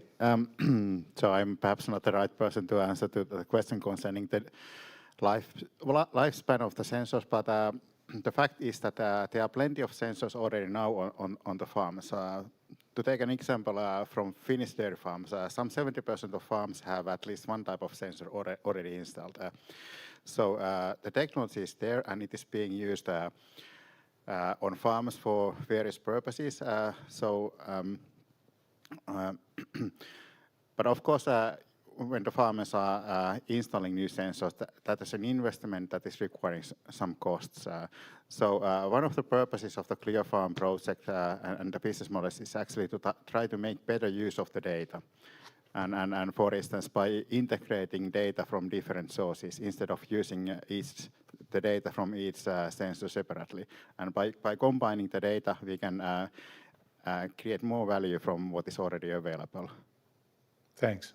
Paul, do you wanted to add something, or you still have the microphone from before? No. I still have the microphone. But okay, so I thought you were you took it.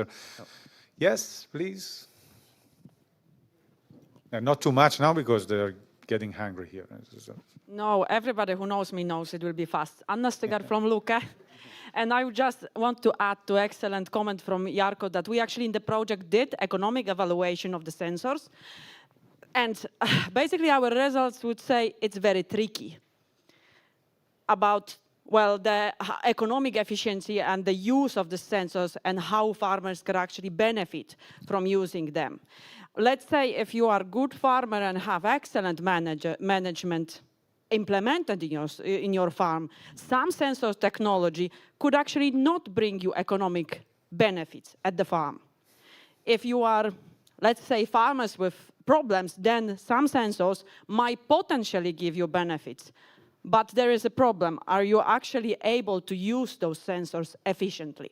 And we actually also address this problem in this project in our economic calculations.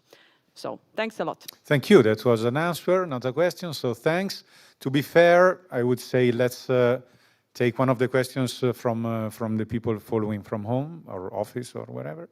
Okay, we have actually a couple of questions. I will read them, and if there's time, okay, go for it. So from Anushka, animals seems to respond other than others, but would it be a possibility to use variation in the behavioral response as welfare indicator, or does the variation not necessarily increase?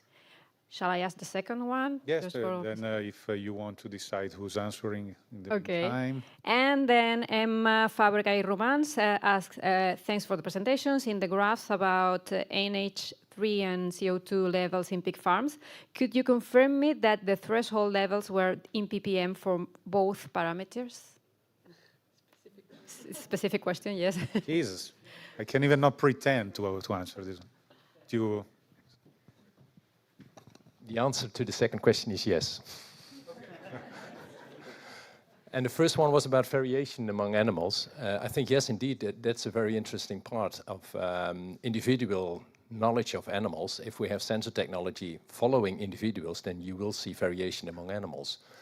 I think that's what I demonstrated, that it's, I think, essential to have that information when you want to detect deviations from basal patterns. So I think knowing the variation is crucial, I would say, and you need to use it. Laura. I understood the question differently, so I thought I'd give another answer. But basically, I thought the question was more, does variation in behavior within an individual and an increase in that variation maybe be linked with welfare issues? So if you notice that the variation that is already there in an individual is getting even more, that this could indicate a welfare issue, and therefore that a more stable pattern would indicate good welfare, or at least neutral, good health, shall we say. And I think that's at least a suggestion in theory, and that's also something that we are working on in another project, so looking at circadian rhythms and looking at whether this indicates good welfare. Yes. Sorry, who am I? Yes, oh. The people not knowing you. Sorry, Laura Webb, Wageningen University. And I'm actually a researcher, but here it says policymaker. So I have multiple skills, apparently. Congratulations. They wrote, I'm a journalist, so you can imagine. Yeah, let's do like that, because if you have further questions, the experts are here for lunch. Now there is a networking lunch, because finally I managed to be in late, because as an Italian, I was feeling uncomfortable. Let's just feed the stereotypes. No, it happened to me once to be early. With 200 people hungry, it was a nightmare with the catering not ready. So I hope the catering is ready now. And so if you have questions, seriously, the experts are all here. This is an opportunity, a networking lunch. You need to go upstairs to have it, and you can ask questions, you can interact and so on. And we'll be here in, I asked the expert of the ClearFarm project to go with Virginia, because you need to take a picture, a group picture. And basically we'll be here in 1 hour. So at 2 o'clock, please be back, because we have the round table. And thank you again for your attention. See you later.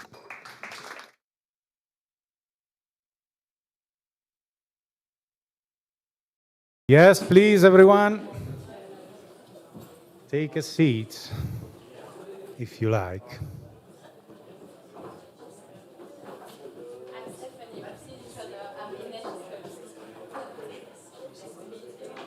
Whatever you like, I just call you.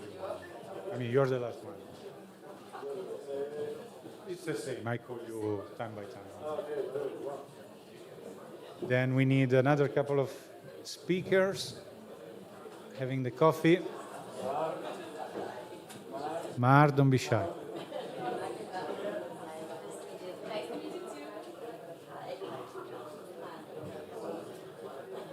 Hold Mar.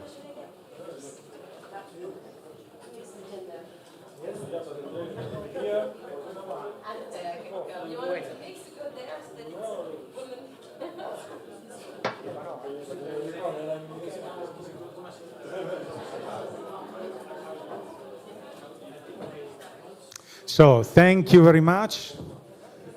I hope you enjoyed the vegetarian lunch. I'm sorry, I cannot refrain myself to mention. I mean, it's Brussels. No, because I was expecting today not sausages and some ham and cheese. Anyway, it's no. I hope you enjoyed your lunch break.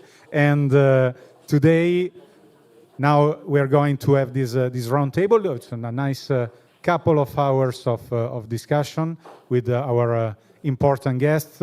I start from Andrea Gavinelli. I don't think he needs any introduction, but of course, head of unit of animal welfare at the European Commission, DG Sante. Something that maybe someone doesn't know yet, you're a veterinarian? Yes. Okay, so with quite a long experience in policy making. Thank you for having joined us. Stéphanie Guillain. Stéphanie Guillain. Merci beaucoup. Political Affairs Manager at Eurogroup for Animals, animal protection lobby group based in Brussels, seeking to improve animal welfare standards in the European Union.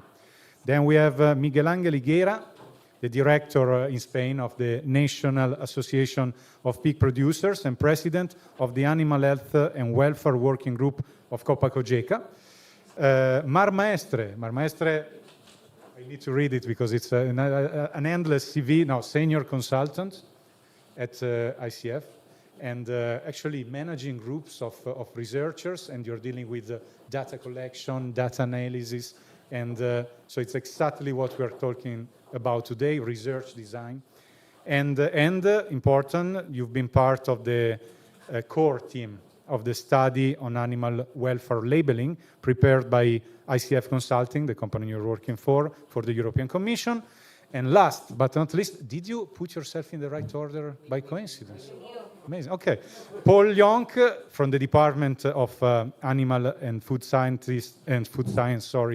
Nutrition and Animal Welfare at the Universitat Autònoma de Barcelona.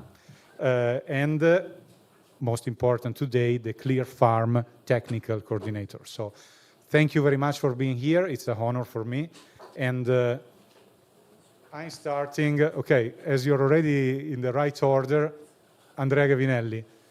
Thank you again. Yeah, the microphone is there, sorry. I didn't mention it. Yeah, you're right. Sorry about that. Now, I have, of course, a couple of questions for each of you, and then we'll see also the debate and the questions at the end. But the first thing I'm going to ask you is simply, how do you see the future of farm animal welfare assessment in the EU? Because today, this morning, we're talking about ClearFarm, so I guess we spoke about that. So this software tool platform assessing animal welfare in dairy, cattle, and pig farming. So how do you see the future of farm animal welfare assessment in the EU? And more precisely, how do you see the role of precision livestock farming in farm animal welfare? It's good afternoon to everyone. A pleasure to sit here. I missed the morning, I'm sorry, but ClearFarm, as many of the actors of this project are even good friends since a long time. I see Elisabetta here, but Xavier there and many others. So anyway, I know what we are here for, because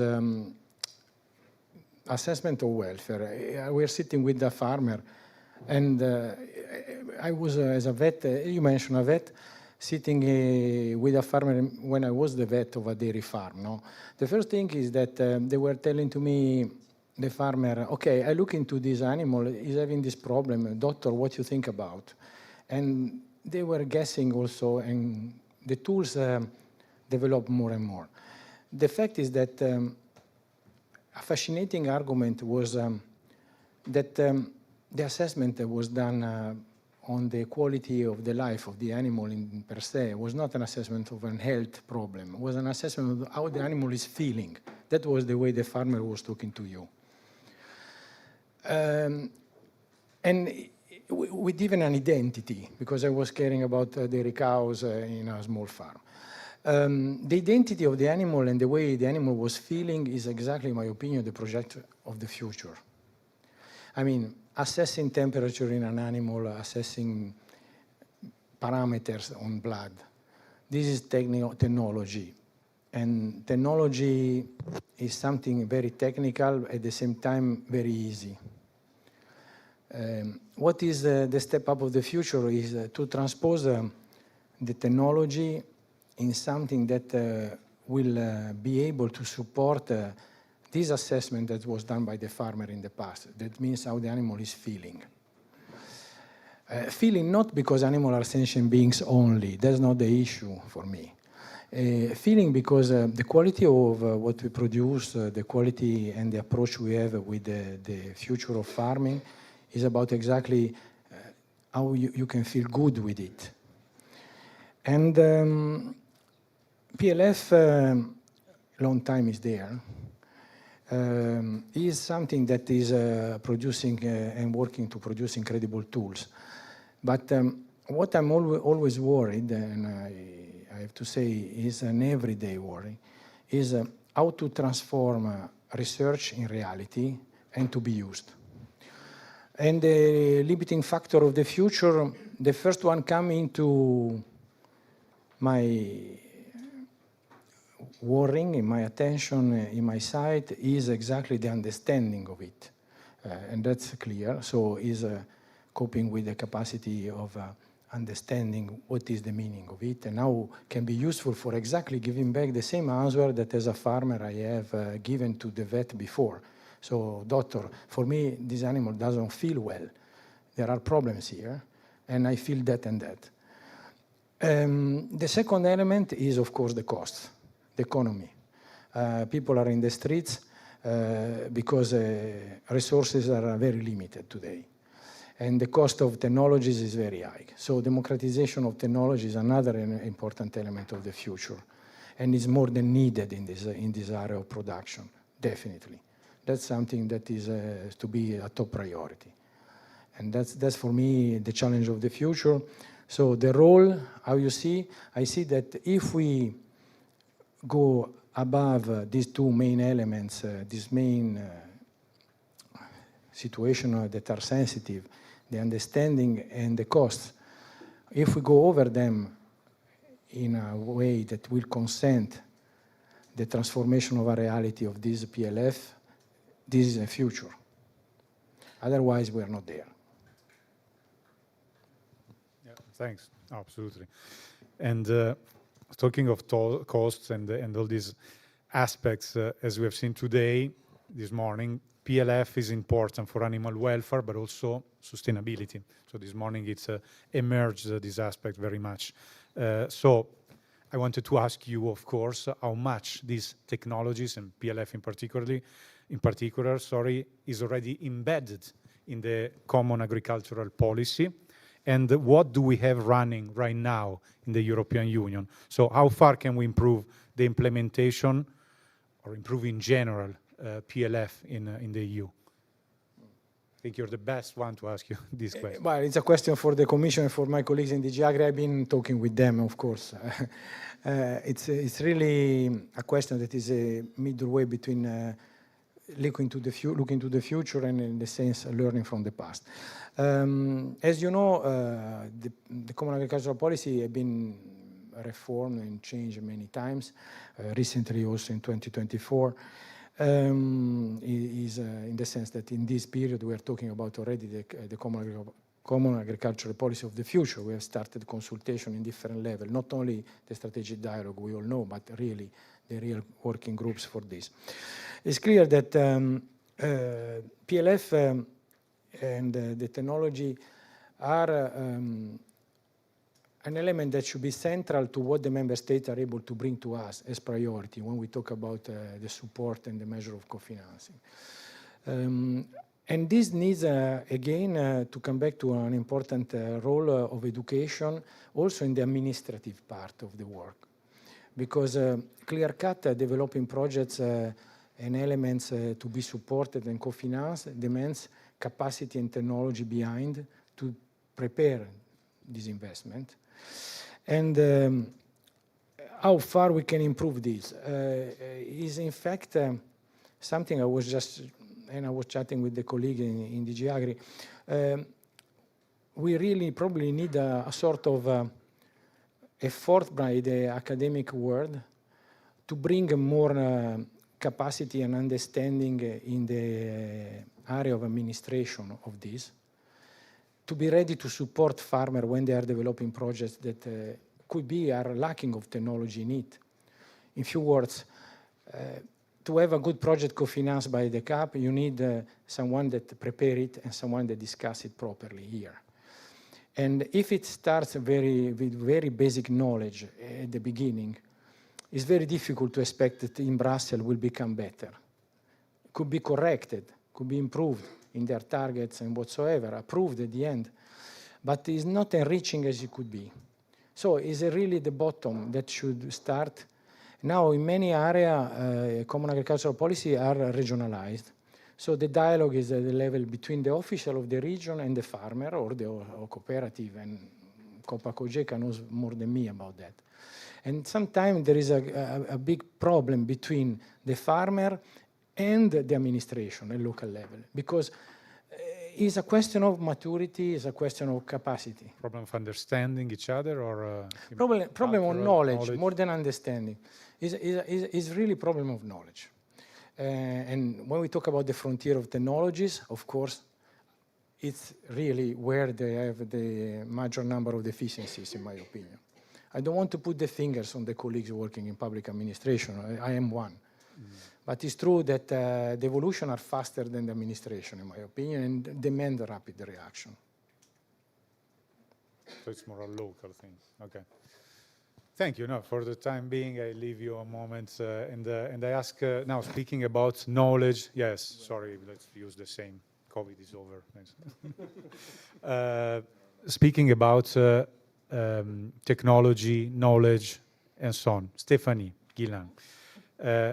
We were speaking before about the use of the good use of technology. So I wanted to ask you, how can the good use of technology help to assess animal health and welfare from your perspective? No, thank you so much, and well pronounced for my name. I know it's a difficult. I challenge you to pronounce mine. I know. I won't try. No, thank you so much. So we do believe that tech can actually help in assessing and managing also the animal welfare levels on the farm, especially because you have sometimes in rural areas less and less workforce, so it can provide some help. And then also, as you know, we are promoting that the animals have a positive mental state. It's based on the 5 domains. So you have to look at nutrition, you have to look at physical environment, behavior, interaction, and health, and all this should contribute to a positive state of mind for the animals. And in doing this, it's much more difficult to assess from an objective perspective. It's difficult to make it objective. It's difficult to manage those kind of criteria. So in that sense, technology can really help on farms. So definitely it could be a plus. And also it can be very burdensome to have to assess all these levels. So in that sense, technology could provide an enabler.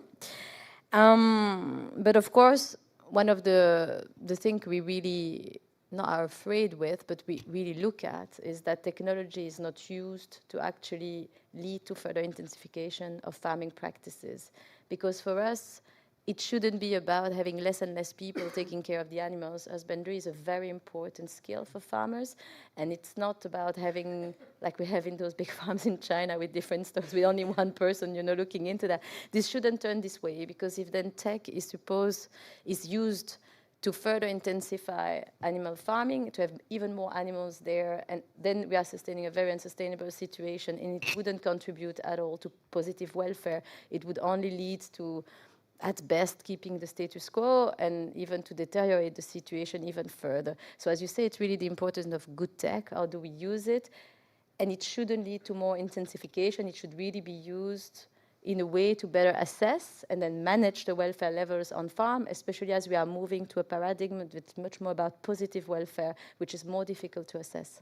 So I mean, with these technologies, this technology would be useless, let's say, from your point of view, if used in a pig palace in China, because it's only about productivity. We believe that if it's used to basically have less human beings taking care of the animals and being able to put more animals on the same, let's say, area, and even more, like, no, that wouldn't work. In general, this is our position. It should not help sustaining a system that is currently unsustainable from our perspective when it comes to animal welfare. Okay. And do you think that a platform like the one developed by the ClearFarm project can help the EU make more uniform standards along the entire supply chain? I mean, from farm to consumers, because this morning we were seeing that it's all along the entire value chain. I think we've seen that data in the recent process around the revision is really essential, and I think that's something the Commission has been lacking, data about how the legislation at the moment has contributed to welfare, or is it really implemented, what are the results, this is really lacking. So any sort of methodology of platforms that can stimulate a standardized methodology to gather in data and to collect them, I think would be a plus. Assessing, even looking at how we can do for the next revision and so on, this would be really, really, really helpful. It can also help when you look at the private sector. You have a lot of retailers, of mid-chain actors who take a lot of commitments, and then it's very hard for them to track their progresses. So also having more standardized methodology in terms of assessing welfare and having more centralized collection of those data can also help those retailers, those private actors who are taking commitments to monitor their progress and to see whether they actually are doing better on that front. So that would be very good. So this is how I think it's very positive, because data, as I'm talking now from a very political perspective and not like Ines would do, much more technical. I really see that this is missing in our policy making in the EU. We have some data, the sector has some data, but I think we are missing like more harmonized and more, because sometimes you have data collected at member states level, but then they're not the same methodology. It's very difficult to compare, and it's the same thing that are facing the private actors who are taking commitment. They sometimes have methodology, but then it's very hard to compare because it's not the same. So going towards something that is accepted by most of the stakeholders and that can be compared and tracked would be definitely a positive thing, I think. Yeah. Thanks. No, it's also this morning emerged, it's not only about collecting data, it's much more. Thanks you. By the way, thanks for coming, because as you have seen on the originary program, Ines Ajuda was supposed to be here, and finally... It would have been better with Ines, I'm sorry. No, it's not true. It's absolutely lovely also with you. And no, thank you very much. Miguel Angel Higuera. Now, we're speaking about farmers, already mentioning them, and I'm very curious to know, of course, from you, how much, if, because, again, I make a step behind. I've been in some farms, and I had the feeling sometimes that digital technologies for farmers are, in the best case, the mobile phone or stuff like that. So they really even don't know often, particularly the elderly, what we're talking about. So I wanted to ask you how much these technologies, PLF, first of all, are already present in the European livestock farming, and if small farmers in particular are ready to exploit this huge potential anyway. So how is it the situation? Let's go. Good afternoon, everyone. Of course, for us also, the use of technologies in the farms is something that is, at the beginning, it changed also the livestock production in the European Union. So even every day is increasing the use of new technologies. Precision livestock farming is more of them. But at the end is because we already need it. So as you said, there are some farmers, and this is some of our worries, that the use of technology is depend of the countries, so also depend of the farmers, so also depend of the sector. So we can find a lot of differences. But we have also using right now sensor. We are using already robots, milking, and also in the cleaning the facilities. We are using data recover, data analysis, softwares that use of the management of the farms for everything. So for animal health, for animal welfare, for control of the environment. Also, we are starting to make assessment in the behavior of the animals, because of course it's linking with the animal health. So we know that this new technology is very, very, very useful for the farmers. Also because maybe the option of the farmers, and one of our worries is not to have more animals or increase the intensification, is to take care of the animals. And one of the biggest worries that they have, the farmers, is that the farmer has a house and they would like to come back home, so they have to close the farm and then arrive the next day. So, and also we would like to keep watching and take care of the animals, even if the farmer is not working in the farm. How we can do it? With the sensors. We can do it with the new technologies. So is the issue that these new technologies provide not only the information, also right now the actions. So the technology help us to do actions in the farms that we have to do, well, maybe individually, animal by animal, but with the new technologies also we can control.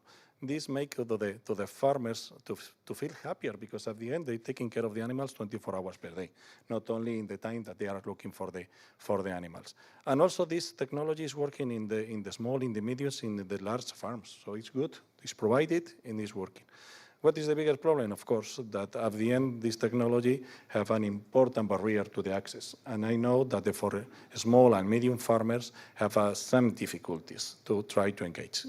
Maybe because we have to show them what is the utility of these new tools, of the new system, and also for the prices, because at the end you have to do that. Another question that we have when we are talking about the PLF is about the existing and the new farms. Of course, in the new farms, it's very easy to implement it, because when you design a farm, you design with everything in the new generations. When you have an existing farm and then you have to make some changes in the farms in order to apply new technologies, it's different. I always make the same example with the cars. You can have infrastructure about animal welfare in general. You can have a car with only 10 years old, and you have not all this fantastic system to detection of the lines, of the lights, something like that. You can do in your car, or buy another car. So normally it's easier to implement the new technologies in the new car. It's easy to implement the new technologies in the new farms. So in the existing farms, we know that this is something more complex. No, it's not impossible, but it's more complex. So one of the things that we have to promote is this advance in the new quality in the farms. And also because these new tools and these new devices allows us very, very improve all the control and management of the animals. So we think that we have a very good farmers. Sorry, first of all. But it's not only to depend about the eyes of the farmer, how they control the animals. If you have a lot of more information that provide you more quality information, what is happening in the farm, you are going to take better decisions. And last but not least, one of the things that I like it, and also for this project, is going the directions. This is something on my mind, to avoid the use of the word indicators, because indicators means that you have a problem in the farms.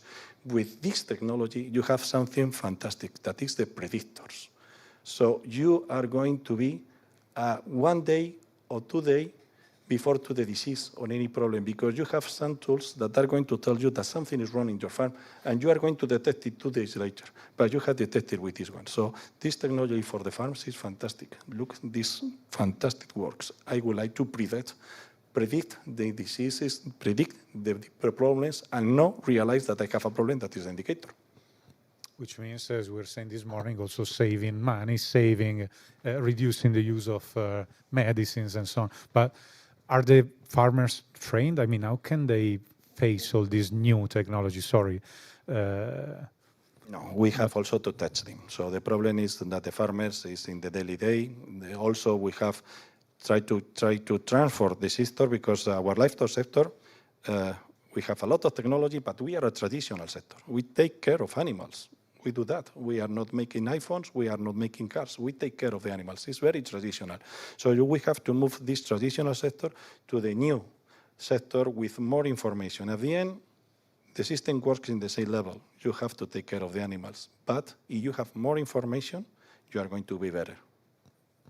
You are mentioning the costs, so the fact that can be expensive for a farmer. So I wanted to ask you, the fact that PLF can be, one of the problems of implementing PLF can be the cost for farmers, particularly for small farmers or extensive farms, small scale farm in a remote area, where on top in some countries, not only in Italy as I thought, but around Europe, there are huge problems of connectivity, so remote areas. So PLF technology might also be difficult to apply in extensive system, in a few words.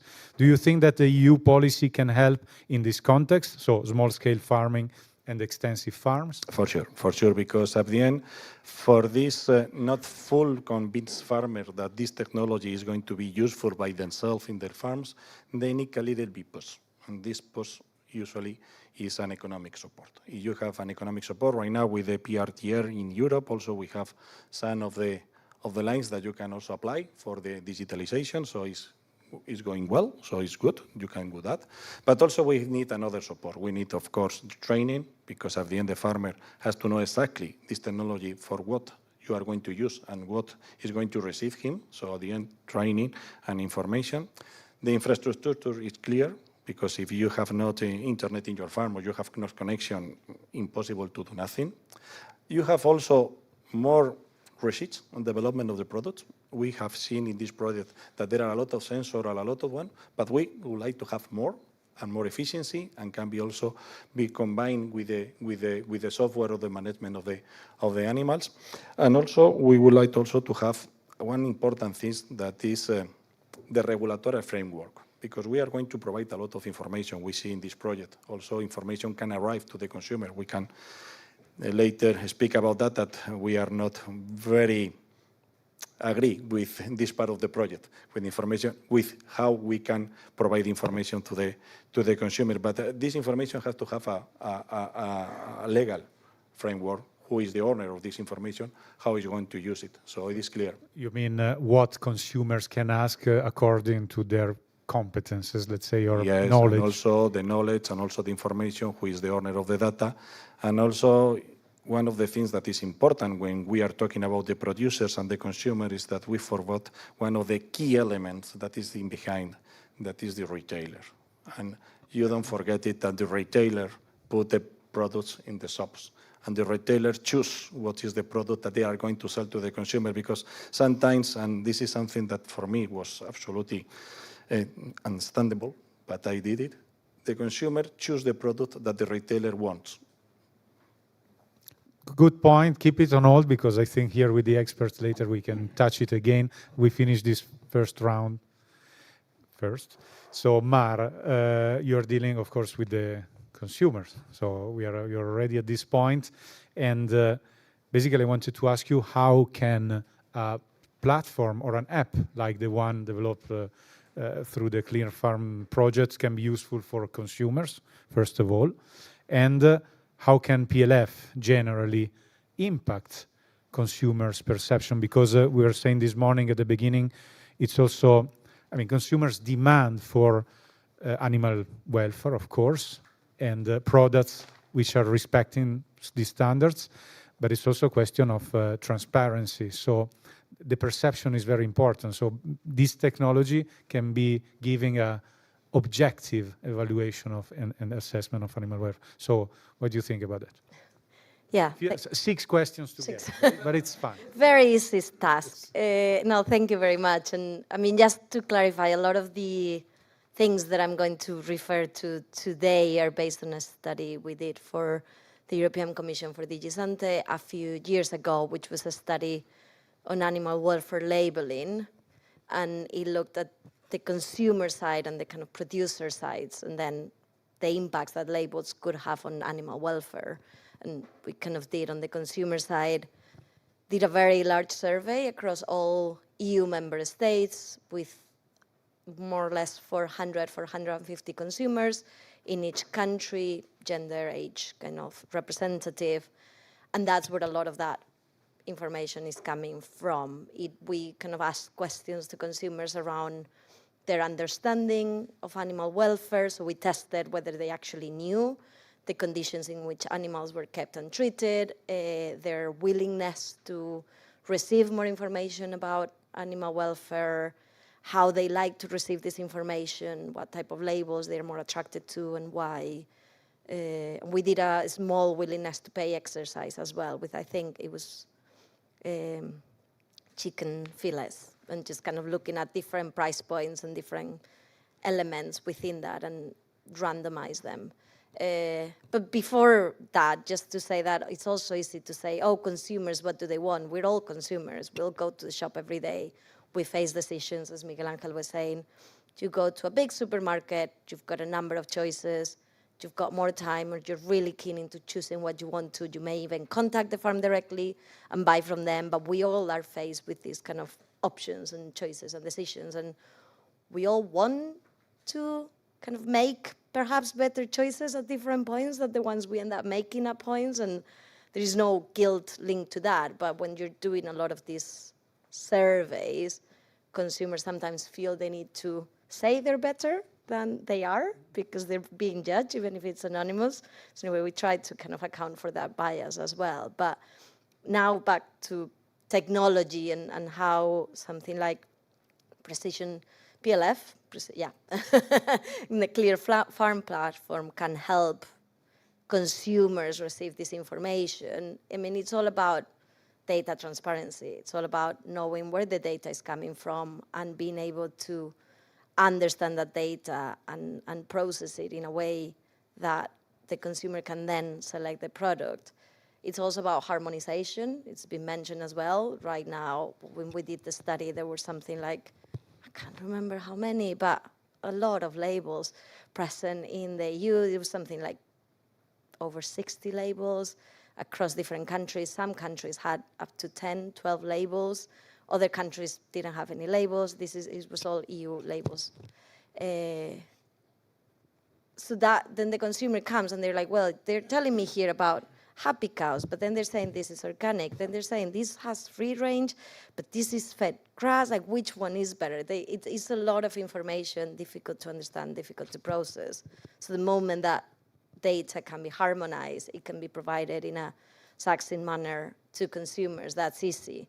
Then the question behind that, what data is given to consumers, how that data is given, what farmers, as Miguel Angel was saying, but what processors, what slaughterhouses, what retailers choose to show, that is up for questions. So I think the technology, it's amazing, and to be able to prove the concept that data from the farm to the consumer can actually be given in a transparent, independent manner, that's really positive. Then once this is on the shops or not. And it's the question of who is validating that data, what data is being shown, at what time, and those are kind of other questions. But I ask you something similar to Miguel Ángel about farmers, to you about consumers. Are consumers able to get these informations? I mean, not right now. So right now, I think some products have some information that is very clear. Other products don't. Some supermarkets offer high welfare products at higher prices. Some supermarkets offer really high welfare products at the same price because they don't even advertise it, because they're just doing it because farmers want to. It is not the choice of the farmer at what price point their product is being sold. At least that's something we found. It's more what the market demands, but also what the intermediaries ask them for, and farmers adapt to what is being asked in the market. and what about the perception? So, because there is somebody in Italy, at least, they say people love technology, but not when they have to eat it. So the fact that we're speaking about food, how are these technologies taken? I mean, the fact that they can give a better, more transparent and reliable information about animal welfare, do you think a consumer is really perceiving better these things? I mean, can the ClearFarm project help with this and help, I asked you already, with higher transparency and maybe even a standardization of this confusing labeling system? Again, 3 questions together, but with you, it's coming like that. No, it's okay. And yeah, I mean, I think it's been mentioned already as well about technology. Well, how is technology being used? I think in the minds of consumers, they might go to, like Stephanie was mentioning, the Chinese farms. It's how do you explain what this technology is doing, how this technology is being used for, and is not for intensive purposes, at least not this kind of project in particular. It's more, no, this technology is just, it's sensors, it's capturing data, and then you're able to explain that to the consumer and to showcase that it's not an intensive farm, that extensive farms also use technology, that organic farms also use technology. And then it's how you explain the purpose of the technology, how you are able to communicate that to the consumer in a way that, again, going back, that is transparent, but also that it's harmonized across. So if you're buying from different producers and they're all using a similar type of technology or using similar, even just similar terminology of how they explain what is it they're doing, then the consumer understands that. Otherwise, it might be a bit of a mistrust of like, well, why are they saying different things if it's all the same? I don't understand it. And then that leads to, they're all lying to me. The government is lying to me. The private sector is lying to me. And I don't trust anyone. So I go for the cheaper products. So, I mean, it is really confusing. It's just, but yeah. Not sure if that helped. Yeah, no, thanks. Sometimes people are going for the cheaper product, even if you explain everything properly. We're speaking about that a few months ago. And we all demand, we all want more higher animal welfare standards. And then if we have to pay a few cents more, we don't often as consumers. No, thank you very much, Paul Young. Technical coordinator of the ClearFarm project. So congratulations again to you and the rest of the team, because I found very, very interesting what you're doing. And I hope it can be not the end of these 4 years of intense work, but just another step, because on top we are speaking of dairy, cattle and pig farming. It's the highest share of livestock products in Europe. So it's not something small we're talking about. So I want to ask you something precise, because you're a technical guy and I'm always a bit, what are, in your opinion, the main gaps in our knowledge to take full advantage of PLF to improve farm animal welfare? Well, first, thank you for your kind words, and also thank you for the people who are here today with a roundtable and all the attendants. I think it's a good time for discussion. And then later on, I think it would be nice also to have the opinion from the attendees as well on some of the aspects that we are here discussing. I think, well, I'm trying to summarize the main gaps that we found during the ClearFarm project. Again, if any of the partner of the ClearFarm misses anyone, I think you are very, very welcome to mention them. But I would highlight them into three main aspects. The first is on animal welfare indicators. I think we are doing the switch, or not the switch, but incorporating PLF as a tool necessary to run better a farm, but we're still missing many indicators that we have to interpret them correctly, and so we can, take better decisions. So I would highlight the need for more research. So is there any funder of research here? So that's one I would ask for this. The second aspect I would mention as a main gap on knowledge is sensors that uses these indicators, but that covers all the life of the animal. Because the main issue we found in ClearFarm is that most of sensors focuses on the life or the moments of lives of animals that are more productive. For instance, fattening pigs or lactating sows, or dairy cows during lactation. That is, of course, because the interest of farmers, producers to control better the animals and therefore have higher or better return. But there are other aspects of life of animals that are very, or can be welfare problems as well, and we are missing them completely. For instance, I'm talking about nursery piglets or dairy calves, so the baby cows. So in situations like we are not used yet to control their welfare. And also, and something that was already mentioned by my colleagues, Eddie and Elisabetta, that our approach in animal welfare, and I think that is quite predominant in animal welfare research, is understanding the welfare based on the 5-domain model. That means that welfare is not only about health.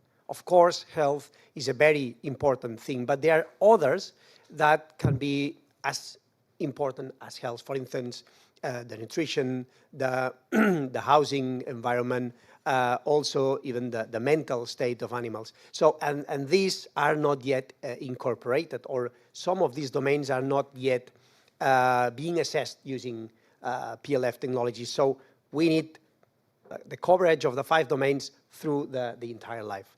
So that was the second.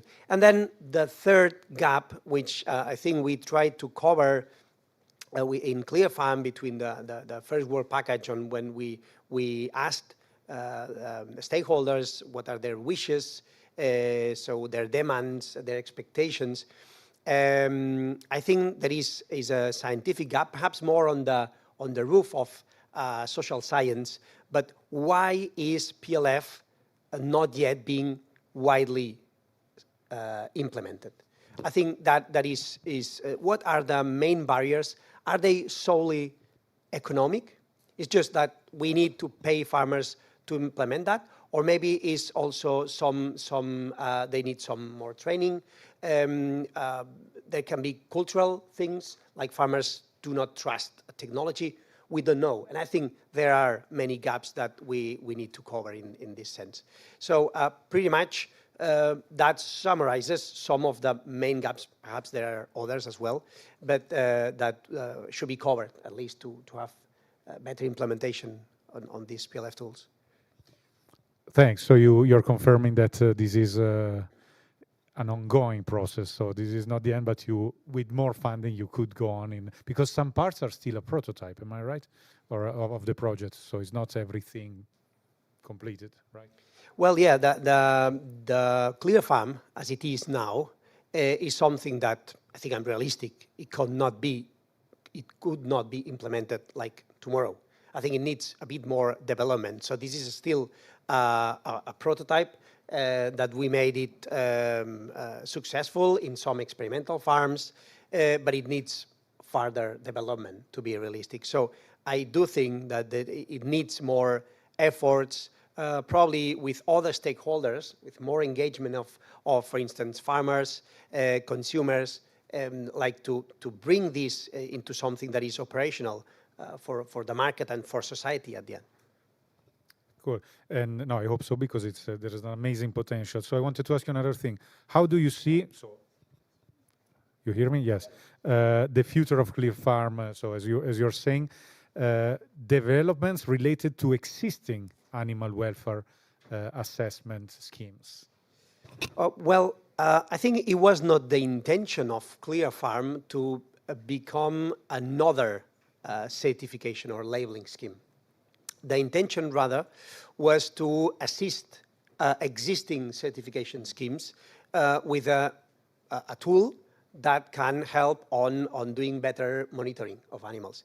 During ClearFarm, we did a study highlighting we took some certification schemes across Europe, and we realized that most of these schemes are based mostly, if not only, into research-based indicators. These are those focusing on the environment of the animals, but they are not actually assessing what is the welfare of the animals, what we call the animal-based indicators. So we believe that ClearFarm is actually an opportunity to bring animal-based indicators into certification schemes, and then basing decisions or the decision on whether to certify a welfare of a farm or a group of farms on how are actually the animals, but not the conditions in these animals live only.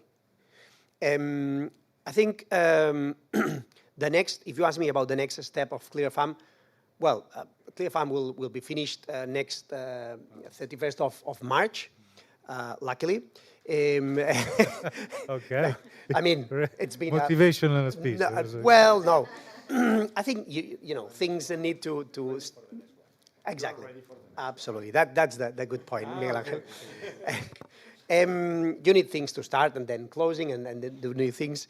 No, I think we all, or at least myself, I enjoyed, I learned a lot in ClearFarm. But I think now I think ClearFarm is there for everyone who wants to pick it up.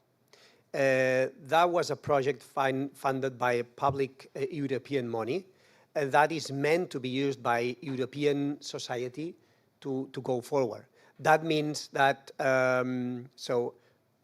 any stakeholder that believes there is an interest to use this platform, I think we developed a concept, we developed even more a prototype that can be used to take it further and make it operational in the group. So that is actually a call of any interested partner. I know there are already a few interested, but let's take this over and hopefully make a change for animal welfare, which was the principal aim of this project. Yeah, it's the aim of everybody, I guess, because even farmers, consumers, because despite all these polarizations, when we speak about this topic, we all want an improved animal welfare. So before, because I've seen Stephanie, Andrea, you took quite some notes. If you have any comments, please. Yes, of course. Thank you. No, I just wanted to bounce on the consumer aspect that I find super interesting because, you know, it's data we need to look at. And I thought it was still very interesting that in the Eurobarometer on animal welfare, the level of willingness to pay was still high, although the I was still good compared to the fire was the moment where inflation was super high. We thought it was still better than what we had thought. But to come back on that, I also believe exactly what you said, Miguel Angel, is that we buy what retailers want us to buy. And completely. But so let me just finish. I was thinking, unfortunately, for the producers. No, completely. But so this is also why, for instance, as an organization, we believe A labeling can be useful, a mandatory one, an official one, because they're more trusted, because people, we stayed with the jungle of labels that just don't trust. When people know what they are paying for, like for instance in France there is this scheme, this label with money going more to the producers, and it's very explicit, and even when it was very hard and the costs were high, people were paying for this because they knew the money was going to the producers. So I think that when people trust and people know where it goes, they will pay more, but it's also the reason why we believe it's necessary but not sufficient. That's also why we need new rules in the EU on animal welfare. At the moment, it's very fragmented. Everywhere it's a bit different, and every country is progressing because citizens are asking for it, and it's very, very fragmented. So for us, a label, yes, that's great, but we should also simplify the equation for the consumers by having new rules all over the EU and also including imported goods. That for us is also very important to make it easier for the consumers.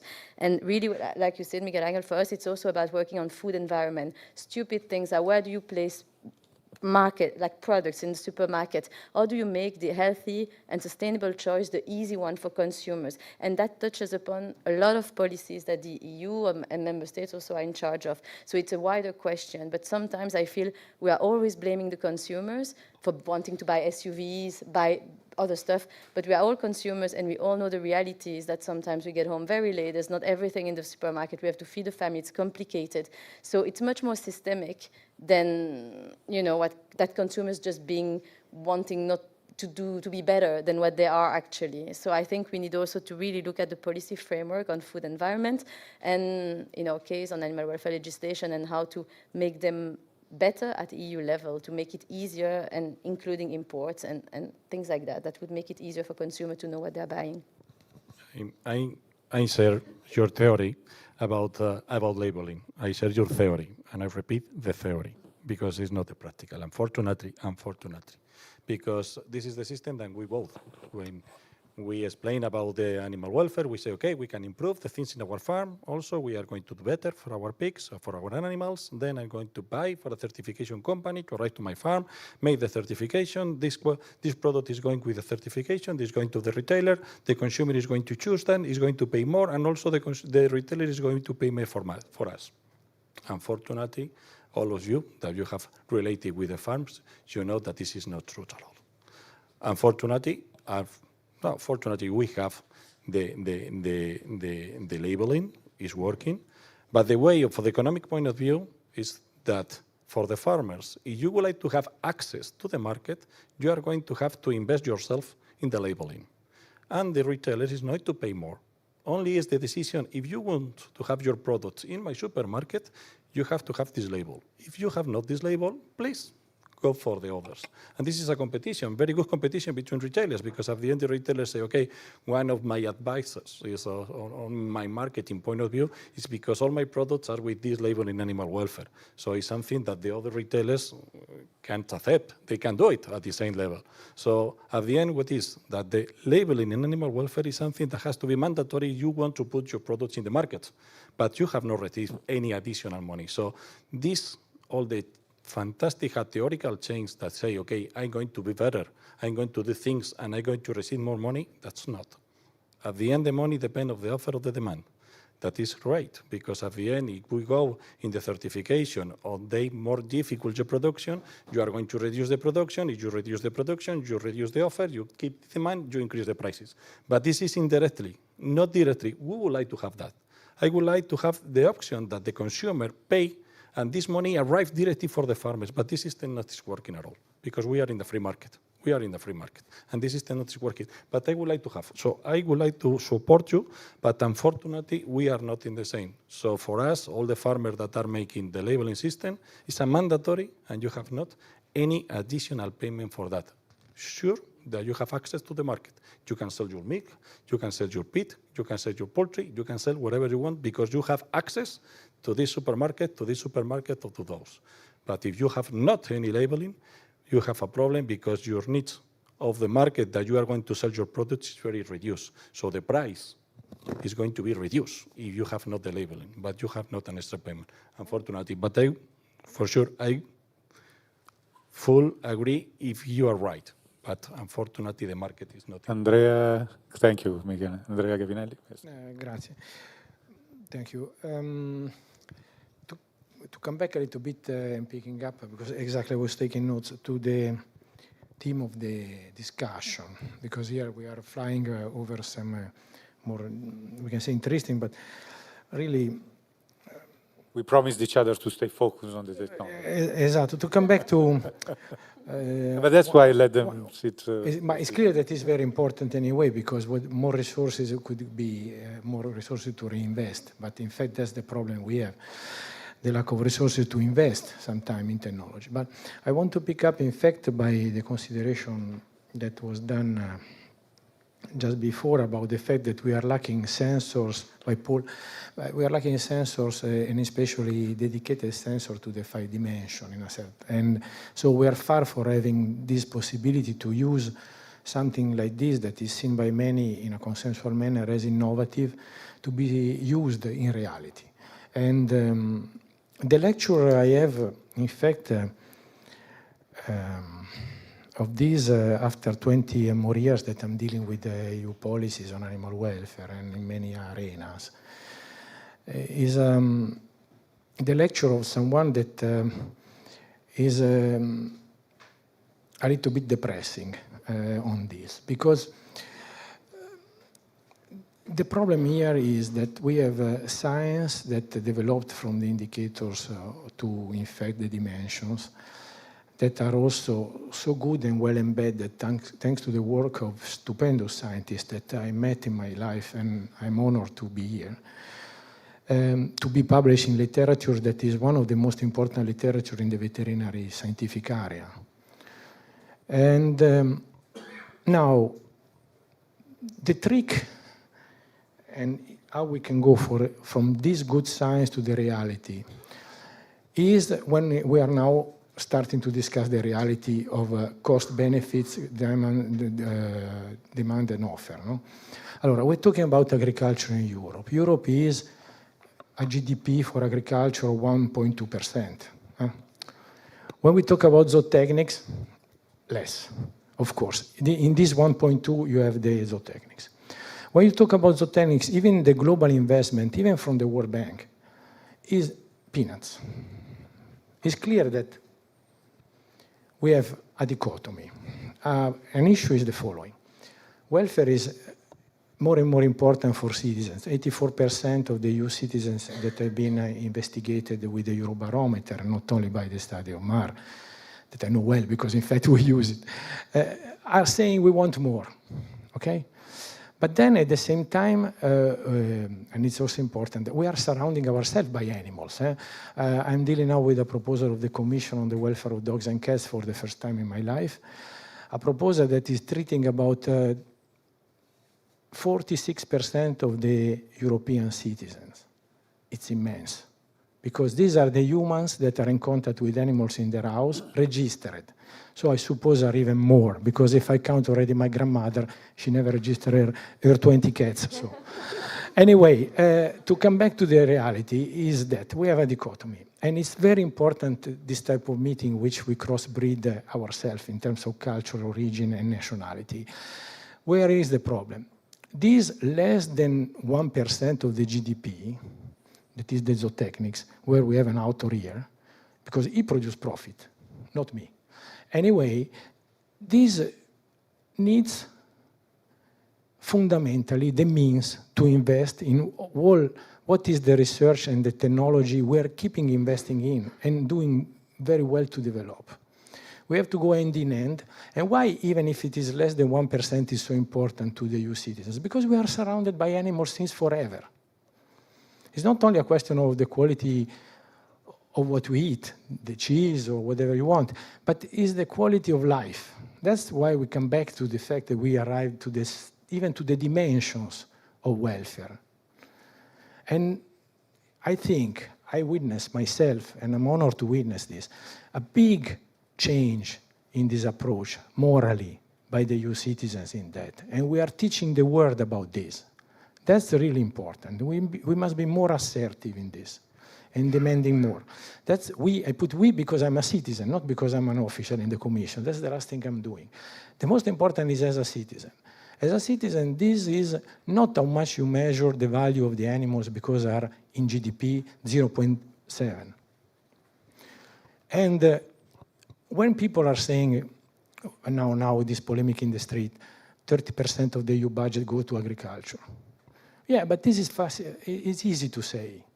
But let's see exactly how much is going to animals when we have to invest in their welfare, and how much is going back to the farmer that invest. That's the data analysis and the data room. We need more, because this is something we need. That's just to bring back to how we can improve animal welfare through PLF. Thank you very much. The question is, I fully agree with you.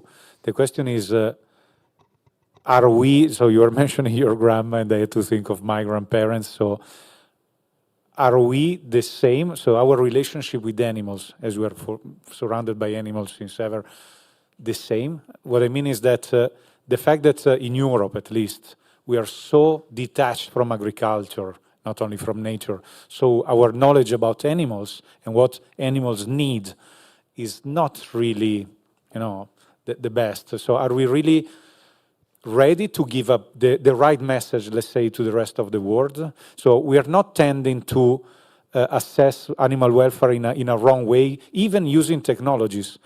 So, we were speaking last time about the mistake we risk to do in humanizing animals when it comes to animal welfare. So are we not risking to let, once again, our emotional approach with these topics affect also these technological arguments? Don't know if I was clear. Without getting into philosophical stuff, but with anybody speaking. But I think, I don't know, is it working? Yes, this is working. Notice also for the physiological, also the discussion is because at the end we are talking about animal welfare. Animal welfare is how we take care of the animals, and also how the condition we provide to the animals, to the 5 domains, and so on. So how we can improve it. We in our farm, now the daily job in the farms with the farmer, with the veterinarian, is our daily work.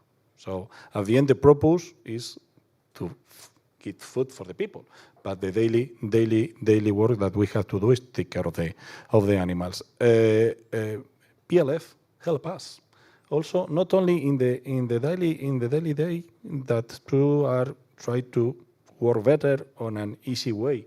It's also because with these indicators or sensors, it's easy to transmit information for another part of the chain, maybe of the consumer, to say that I'm making properly the work. So at the end is something to say, because sometimes we have, maybe this is my imagination, maybe, but sometimes there are part of the society that are believing that we are going to the farm to kill the animals, or to attack the animals, or to do something. No, we are going to the farm to take care of the animals. I would like to show to everyone. So I don't know how we are going to do it, but to have any system to really show to the society what are we doing in the farms with the animals, for us is fantastic, because we are very proud of our daily work. So for this reason, I think this system can help us really to show all the population what we are doing.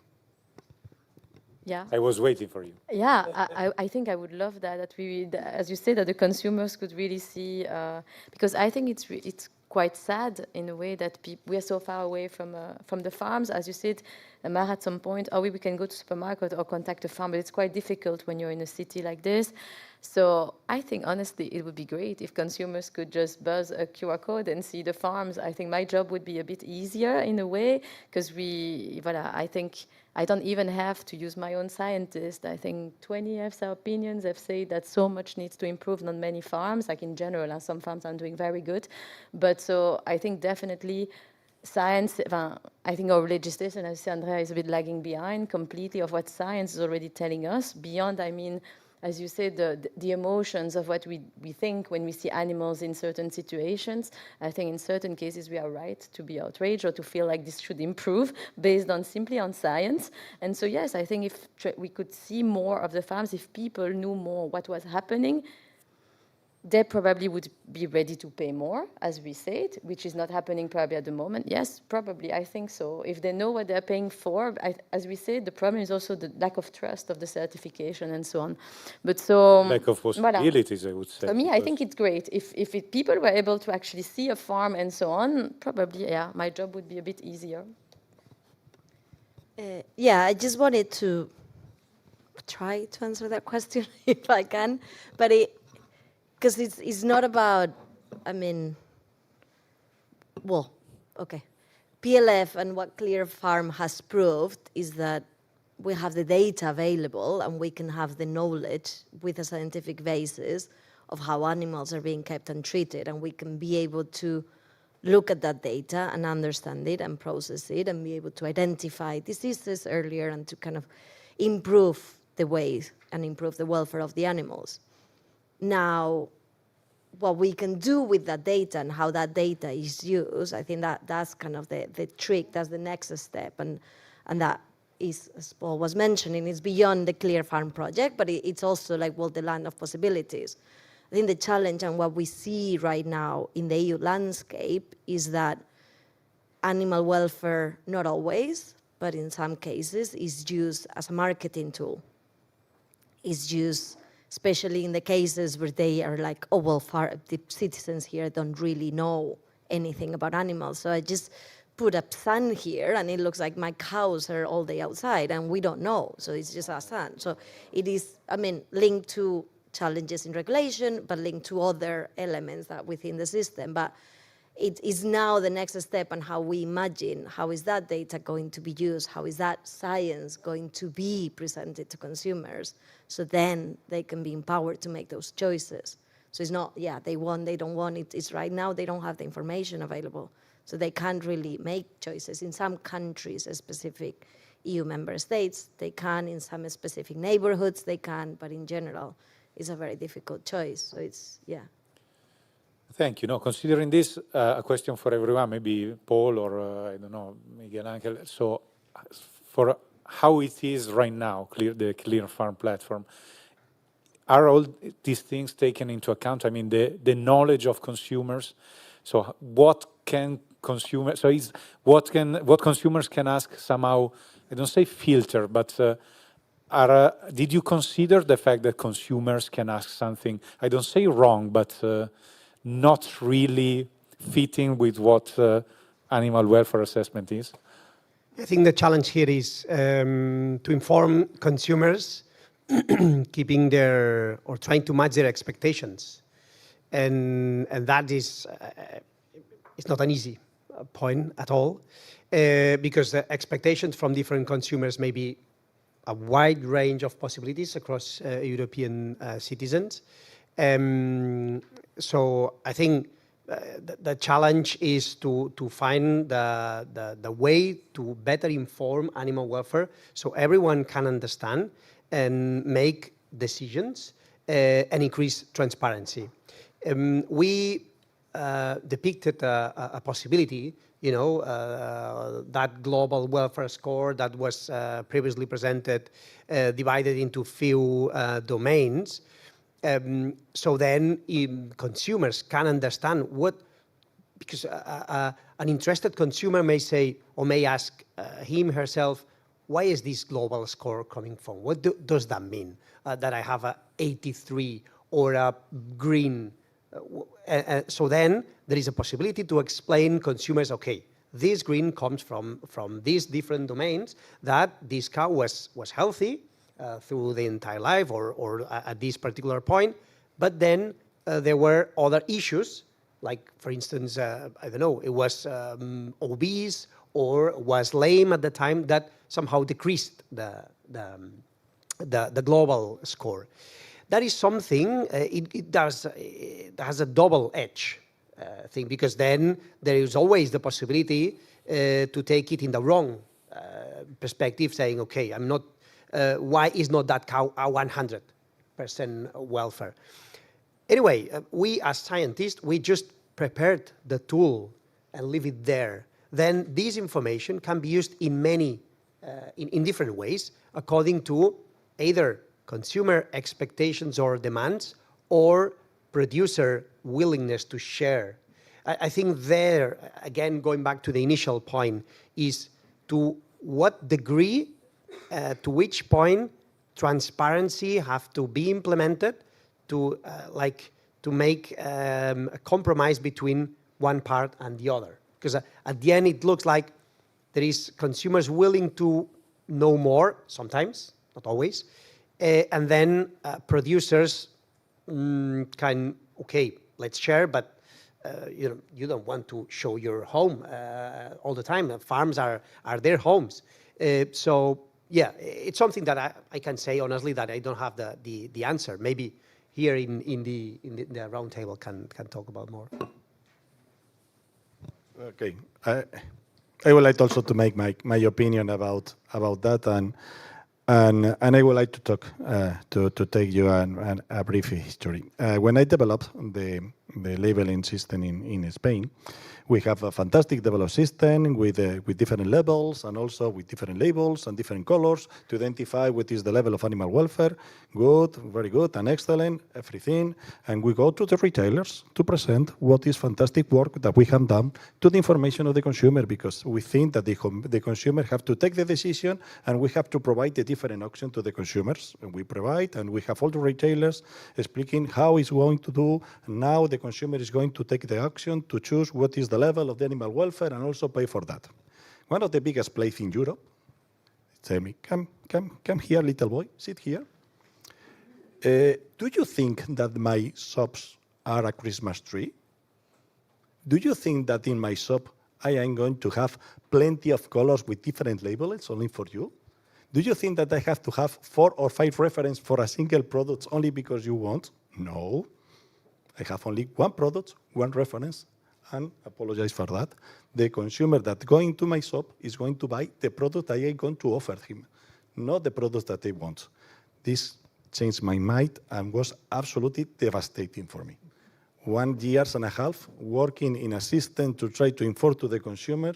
In only 10 seconds, one of the biggest retailers in Europe fall down all the system. So at the end, this has happened. So what is the happen? For example, in this project that we have seen, if you arrive to the consumer or one of the retailers with identification code and you know what is the colors of the animal welfare that you can find, and you have a fantastic liter of milk with 99% that is green and 1% that is red, the retailers are going to refuse you. Say, no, the milk that I'm going to sell in my shop has to be 100 green, perfect. No, because maybe we can explain, no, because that means that in this domain have a less score, that this is something that we must do to explain to the consumer. But the retailers say, no, in my supermarket, I only want to sell the green products 100%. The other ones, you can market in another product, in a B market, whatever you want, but in my shop, no. If we want talking about animal welfare is not something that we can discuss a bargain. You have animal welfare, you have not animal welfare. I think so. So notice that you go to the consumer and say, these products have 85% of animal welfare. These products have a 99% of animal welfare. These products have a 65% of animal welfare. For the consumer, it's something that is impossible to try to convince what is the degree of animal welfare. You have to say, if these animals are good rate rated, have a minimum standard, and you are appropriate indicators or predictor to follow that everything of the process of all the life, I agree also with Paul, all the process is correct. And you have to inform this for the consumer, because the consumer is not never to accept to say, okay, this product has quite animal welfare. Not at all. Not at all the consumer, but not at all the retailers. Don't forget the power of the retailers that have more power than us. Thank you. Yes. Thank you. A quick answer. Indeed, retailers have a big power decision on this. Actually, we included retailers into our advisory board, and actually they were very interested on this system. So it may happen that different retailers have different approaches to inform consumers. Maybe the one you approach is having a different way, but then others may have other business models, or I don't know. I mean, what I want to highlight is that we developed a tool that can go as precise as necessary. Then if stakeholders want to decrease or want to cut the information provided, that is another decision, right? Thanks. No, thank you very much. About the transparency, it's I take again and I thank again Professor Serra Sagristà for the metaphor of the restaurant. So my question was exactly this. So if the chef is French cuisine and the customer is the client is asking for Mexican food, it's not working the thing, even if you're in the best restaurant of the world. That was my point. So thanks. Any questions from the public so we can make it a bit broader now? Madam, let's do like that. Thank you all. I'm a veterinarian, cattle vet for Boehring Ingelheim in the Netherlands, and I was just following the discussion on the pricing of the consumer, and also to put a welfare standard on the label, or maybe that it is according to a minimum standard. What you say? But I was at a meeting lately on a discussion with like all kinds of stakeholders from the food chain. About true pricing, and there it was mentioned that there is coming a regulation into place, and maybe you know this. It's called CRSD. I don't know what the abbreviation means, but it has to do with transparency of the footprint of products. And I was wondering if something similar is maybe into scope for animal welfare. Thank you. You have another microphone. On corporate sustainable reporting, the directive on reporting for corporate society. Actually, animal welfare is incorporated in it. So we made sure of that. So animal welfare is supposed to be also reported about. Of course, it's a directive, so it has to be transposed at the national level. It's already the case in France, for instance, but we hope that now all member states will do this too. And this should also inspire the scope of some other sustainability-related legislation. So that would be great. Yes, I fully agree, but also I was thinking why now the farmers are on the street. That is also because we have so much bureaucratic requirement that we don't see exactly what is the value. That this is one of the reasons that we have now the farmers on the street. So if we have more analysis, more controls, everything, something that really the farmers feel that is in their favors, that they are going to get something, because it's not, at the end, it's going to be another stone more for the farmers. It's only my question that I'm thinking for the reason as well. Can I just add? CSRD is not for small farmers, it's for big companies. There is a threshold, so it's like Nestle, Unilever, you know, those big companies. I think the threshold is quite low, actually, unfortunately, but so it means that only very big farming industry would have to comply with this, only not the small ones who can't really have the means to do this. So yeah, the threshold is quite old. I don't remember it by heart. Thanks. Come on, guys, you have these amazing speakers all together in one room. Thanks. Ladies first, do you mind? Can somebody take the microphone to the lady? Maybe so I jump, I don't jump. I can do it myself. Okay.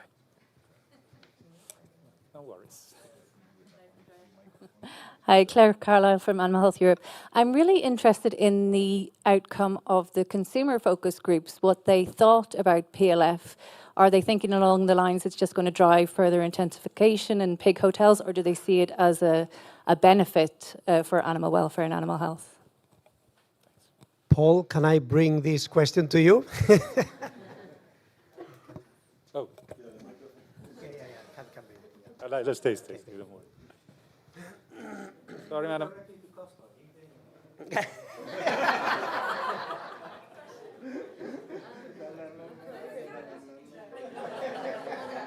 Is anybody outside?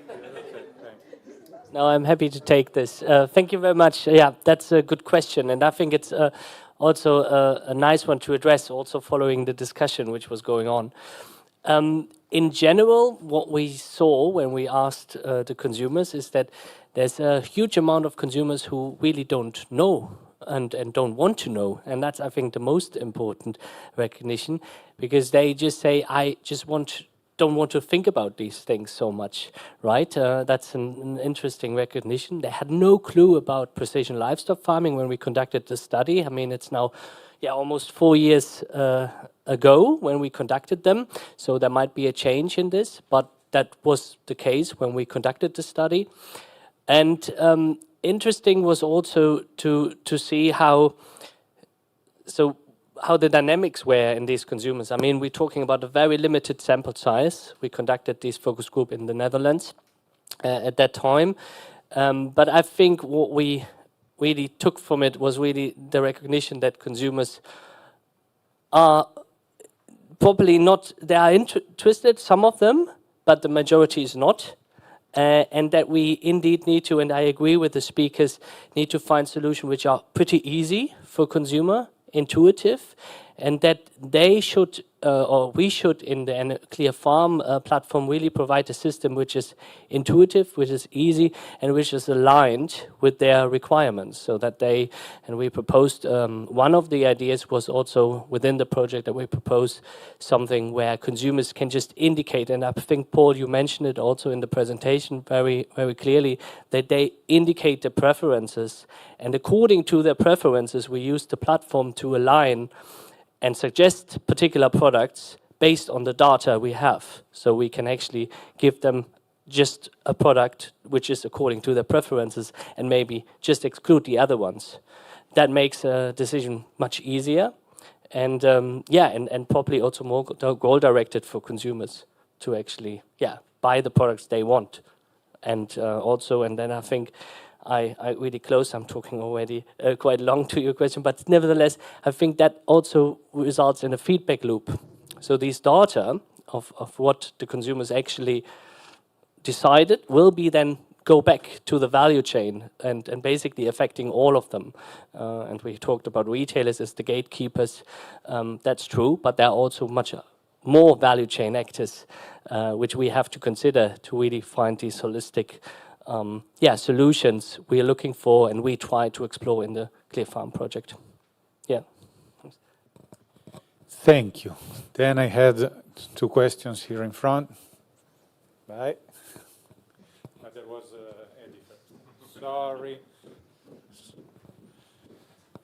Thank you, Eddie Bokkers. I heard several times by the panel that sensor technology should not lead to intensification or more intensification. To me, that's one of the big threats of sensor technology, and that's also actually very nicely described in the paper by Frank, actually, in where he is mentioning all kinds of threats of sensor technology, and one of them is this intensification.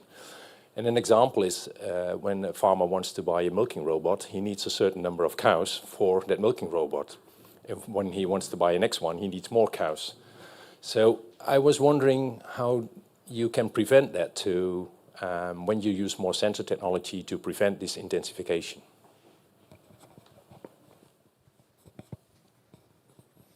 If we need to prevent it. Yeah. Sorry.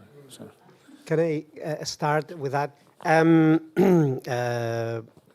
think it doesn't necessarily need to bring or to lead into intensification. I think, of course, that there is a risk. For instance, the milking robot example. But then I take another example, like myself when I'm going to a doctor and I see like many devices surrounding, and then the doctor is using them to control my health. I don't see that as a problem. I still want to have a doctor in front of me, so some human that will at the end take the decision, but based on technologies. So we live in an era of driving electric cars, or surrounded by many different technological things. Why these cannot be used in farms? I take the words from Eurogroup on the if appropriately used. So that is something that have to be made with caution. But I don't think it necessarily leads to intensification. So and I think we have to explain that better control can but cannot lead to a more intensified farms. I'm just going to throw a question out there linked to that because I'm here. But who pays for that? I guess the risk that people see is, well, if I buy one sensor for one cow or one sensor for 5. So it's again around the cost and how, and I'm not sure about how the project looked at that with the farms that were tested. But yeah, I guess that's the cost-benefit assessment and the risk. Sorry. Just one thing, sorry, because can I use my power? Because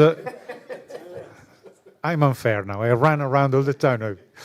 Because I lived in Piemonte for a while. I'm from Milan, but I lived in Piedmont region. I've seen small farms of Fassona. Really, animal welfare was not existing. Then I've been in big farms, and animal welfare was an obsession. So my question, this time a bit provocative, is it really, I mean, we are taking for granted that intensification is bad. So is it really the case? Because we are speaking, no, I don't ask you, because we are speaking of feeding more and more people. We're speaking also, you are speaking about consumers, you're speaking about paying more for the farmers, but are they really all doing that? I mean, also speaking about possibilities, that's my provocation I throw. I first or yours? As you prefer. You first. So you can reply to me, that's okay. You have also the reply to me. So no, don't worry, it's okay.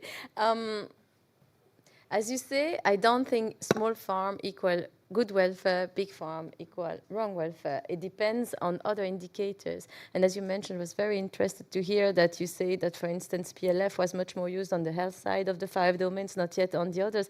And that's really interesting that you looked into this, because I think you can have a big farm with sufficient space, with different thing. But of course, at the moment, yeah, there is a tendency, and we can see that this is what we call intensified farming. It's not a big farm where everything is well for the animals. Now, we have to feed the world. Sorry, you will hate that, but meat is not the most effective thing to feed the world. When you look at how much crop you have to put into an animal to get a third of the calories, so no, meat is not the thing to feed the world in general, and in the EU we consume way too much. So, you know, other parts of the world, some need to eat a bit more meat, but every international organization is saying that all countries, in general, the North, the developed countries, we have to change our dietary habits in order for the planet to actually survive. So, you know, I don't believe that the argument of we need more animals in the farms to feed the world is a good one. We need farms in Europe with animals that remains, that are good welfare and sufficient level of welfare. If it means less animals, farmers getting more money for what they're producing, and farmers transitioning to other sort of agriculture, which are also very effective, like legumes and other proteins in Europe, that would be great. So no, meat to feed the world, no. And now big farms, bad welfare, no, not necessarily. But of course, it depends on, let's say, yeah, factual criteria, not just the feeling that it's big, so it's bad. But yeah. Thank you. I come back for the intensification, the first one. Also, I agree also for you. But also, I would like also to take a point that sometimes is missing for an intentionate way, that is mixing intensification with density.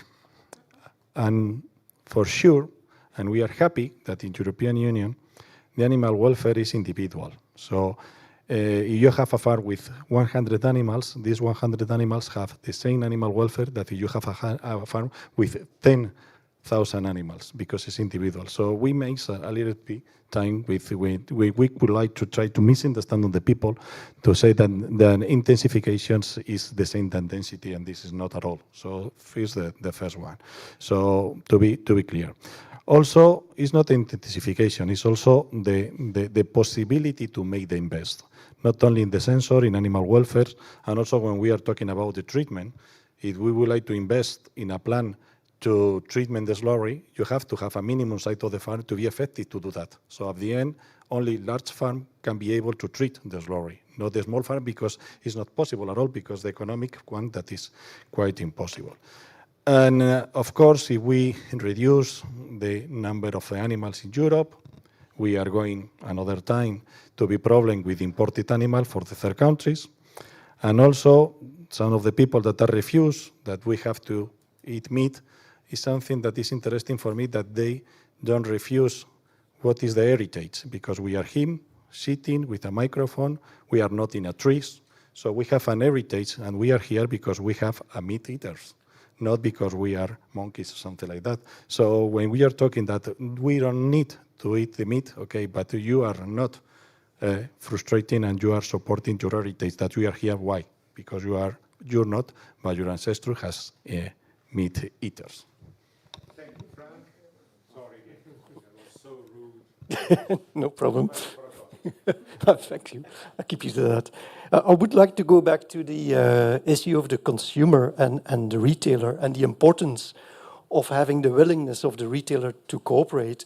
And the retailer will only be willing to cooperate if somehow the label matches the expectations of the consumer. And I think there might be a difficulty here because from a scientific point of view, we really ought to focus on assessing welfare using animal-based welfare indicators. But that is not what the consumer has in mind, or at least not the modal consumer has in mind when he thinks about premium welfare. What the consumer thinks about is the cow allowed to be outside? Does a pig have straw? But advertising better welfare by saying these cows or the milk from which the factory from which the milk comes, on that farm only 2% of the cows were lame, is not going to convince a lot of consumers, and it's not going to meet the consumer expectations. So that is a huge difficulty, in my opinion, of using animal-based welfare labels. And I wonder what your response about that is. I'll start and then feel free to add other things. But what we found on the study we did that was that consumers trust certain types of labels regardless of what the assessment is behind the label. So consumers will trust labels that are mandated by the government. They tended to trust CSO, NGO-led labels more than private sector, so own labels from the companies they trusted less than others. So it was slightly less about what the indicators are about, and I'm sure there would be a percentage of consumers that would be really keen to go into all the detail of if farmers or processors were to share that, but all they want is someone behind backing that label saying this has been audited, it's been third-party certified, and I am a government, or I am an NGO that have like no vested interest, so they trust that type of. And I mean, the information, some maybe a bit more, but it's more about who is providing that label and what is behind the making of that information. Yes, and I would like also to add, sorry, I would like to also maybe this project and also the way that the data is taken and also can be a very good support to the certifications. So at the end, I think that the consumer is not ready to see what the project can do. But at the end, if behind a certification is a system to control everything, to show that everything is controlling, could be easier. And I agree with you that most of the consumers think in the animal welfare in the way that we are learning, that is about the requirements. So animal welfare, you think about the spaces, about the outdoor, and not about the animal per se. So I like this kind of product because you really see what is happening in the animal, and you know exactly with the animal welfare. But I agree with you that sometimes the consumer, it's difficult to understand that you are focused your attention in the animals because for the consumer it's more focused in the environment. Indoor, outdoor. More space, less space. Cages without cages, but not the animals per se. So I fully agree with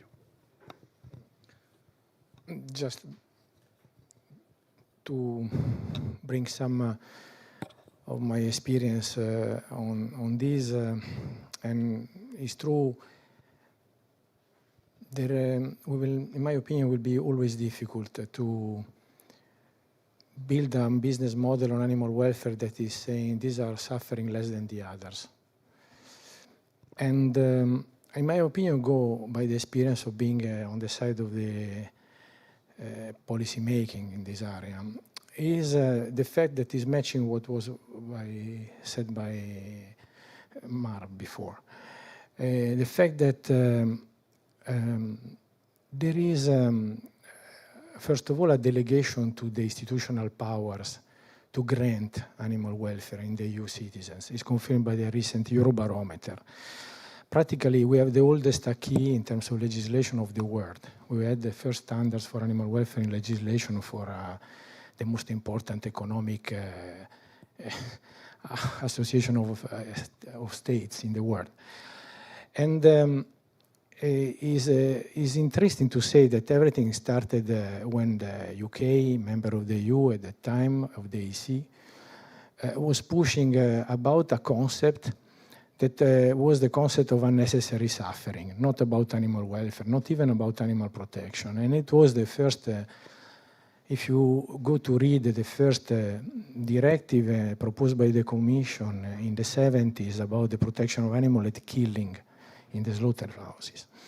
The first text and the discussion were about a concept that today is incredibly something that will be exactly comforting what you say.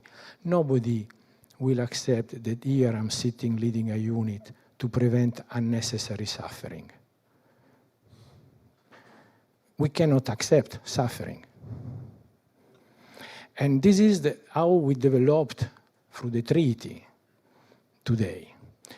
So I think hand in hand, the social scenario that has to match with the economy is where we have this very difficult dichotomy, in the sense that building a label will never work for European without the backing of a clear, formalized institution behind that grant for it. Doesn't matter if then the control and the audits are good or bad, the quality of the assessors, this is not a problem. We start from the point one. When you ask to the citizens, they need standards and law. And this is the EU citizens. And that's why we are investing in research to support it and science. We have the European Food Safety Authority part of our game, as you know. I think what has been produced by European Food Safety Authority in terms of report on welfare are leading globally, because the work is done through scientists from all over Europe and the world is something more than excellent. We need now to really be, we as a policymaker, to be really realistic, again, coming back to the reality of a sector that is based on animals. Animals where people are not accepting that they suffer, and the big question of the cost of it. Because is changing practices, nobody is against. Investing in free source systems, for example, is an enormous cost, but nobody is against. As soon as we have all the technology to make it feasible and to grant health and welfare, the one health and one welfare perspective. The problem is the pace of it and the resources.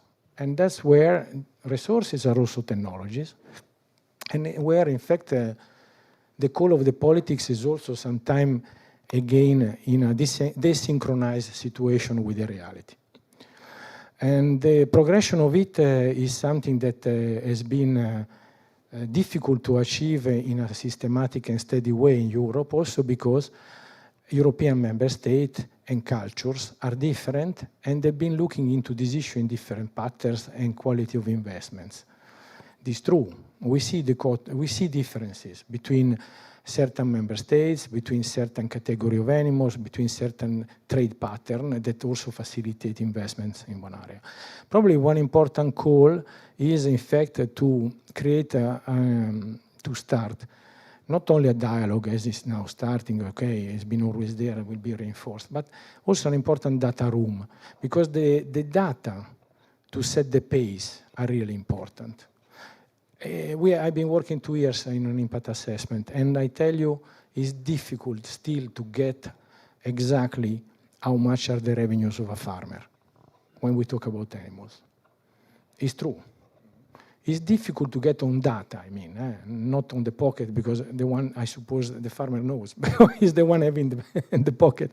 But for me, it's difficult. And that is a data room that we need absolutely if we want to start again to respond to the citizen demand, that in fact, starting to the first step, is not accepting what you said.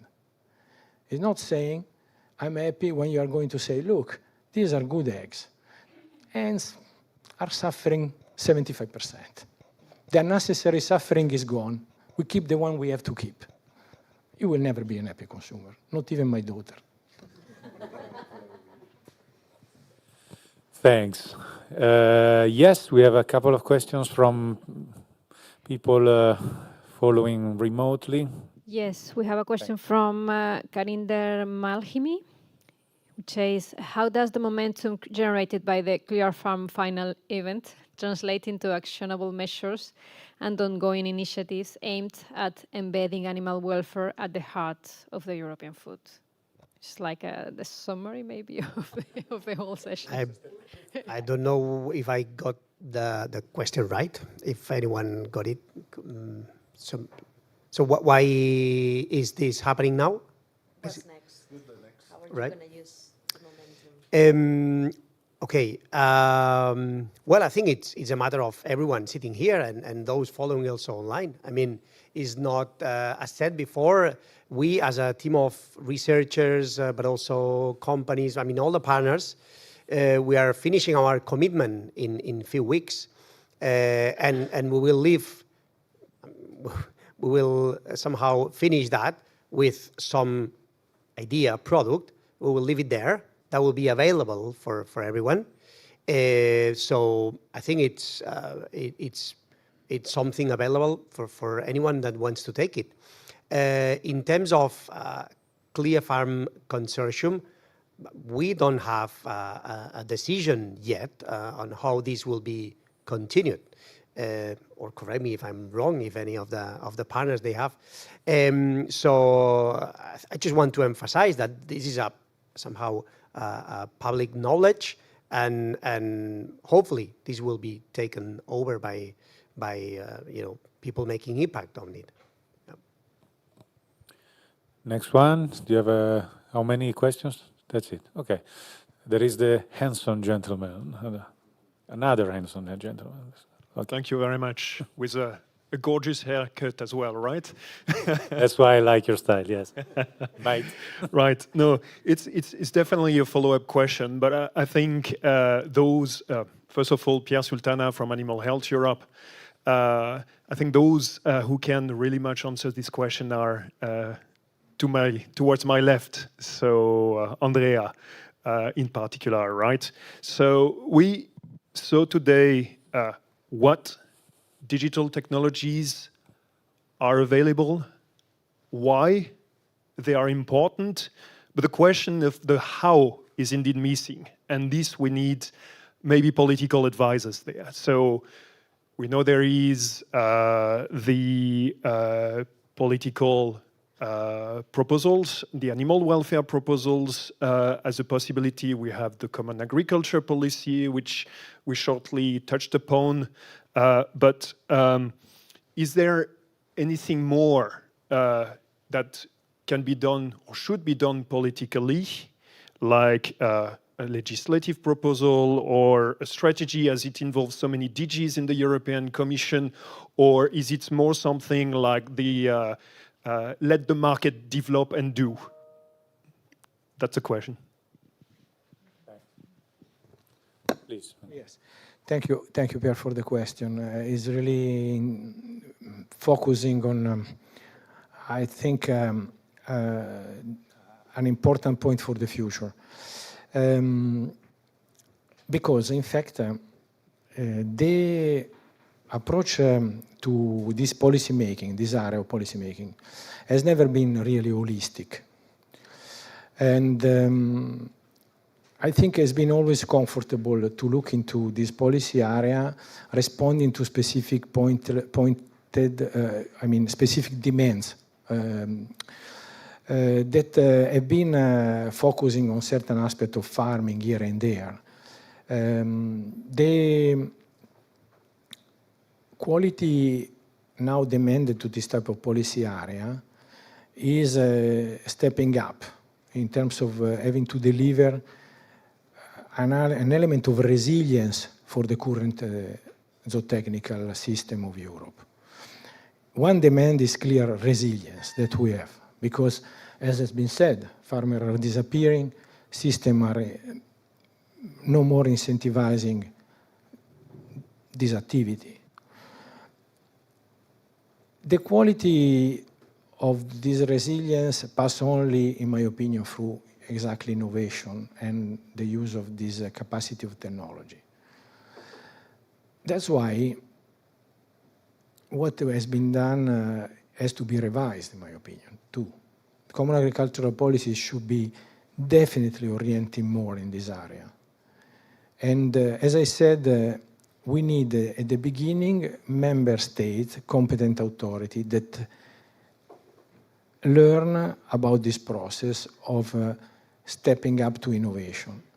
When we look into the way we look for support, the support to agriculture in Europe is there and will continue. But the fact is, we need to have the direction of this to support properly coordinated and having an holistic view, in the sense to incorporate also, exactly as it was said, if you don't have internet in your farm, you will never work today. But it's difficult. It seems easy to say here we are the tip of an iceberg. This discussion, when I do it with someone in a place where I go on holiday, is difficult. Internet is Facebook. That's it. It's not an instrument for work for a farmer. When I took, and I am speaking about people that are orienting farmer to develop their own proper intention to present projects to the EU for support. The chain from here to the province is very, very long. And this holistic approach that we start here, the tip of the iceberg, is lost in the middle. Then you have sparkle in the sky, that's true, luckily. But they are not enough. So one important element is to open up, in my opinion, an important point, an hub of pedagogic work in learning how the future pass through a really change of the approach to being supported by the CAP. That is not, I try to summarize as I said, is not thinking that internet to a farmer is good because he can look into Facebook. It seems stupid what I'm saying, but I tell you, it's a frustration I got many times. I hope I'm answering a little bit, but the question was very sophisticated, very good. It's really difficult. And it's not only for me. Anybody else replying to this easy question? Okay. I've seen another hand raised. Yes. Jaco, now you're close to, you have already. Yeah, good. I have a mic. Yeah. As Paul mentioned, the project is coming to an end within less than 2 months. And we have the results that are available. Well, to give some background, so there are some standards like AISH standard for animal welfare, which is basically providing some guidelines for labels and for animal welfare systems. And animal welfare labels are like quality systems. So there's behind these labels, there's usually a principle of continuous improvement, as it is in quality systems in general. So we start from somewhere, and then things get improved thanks to the work that farmers and other stakeholders are doing, and then things are improving over time. And of course, then maybe the things need to be, the standards need to be updated every now and then. Then there's also, the EU has published recommendations for product labeling, which is also giving some guidance how products could be labeled so that it is successful. And one of the things that is usually behind successful animal welfare labels is that it's not a matter of a single stakeholder, but actually to become successful, it requires that there are multiple stakeholders in the sector involved. So it requires some commitment from the farmers, processors, retailers, and so on. So in some sense, and in this case especially also from technology suppliers and those who are holding the data. And in order to make the ClearFarm platform widely used, I think that it is important that we have engagement from different stakeholders, but especially we need involvement from farmers and then the private sector companies. So my question is that what could each stakeholder do in order to stimulate the participation of various actors in the value chain to adopt the platform and to encourage other stakeholders in the value chain also to work towards the common goal? Thanks.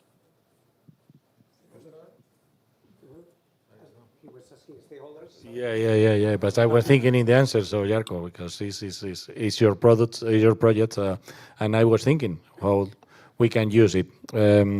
For me, at the farmer, we are used to use the PLF for the productive point of view. So how we can manage our farm.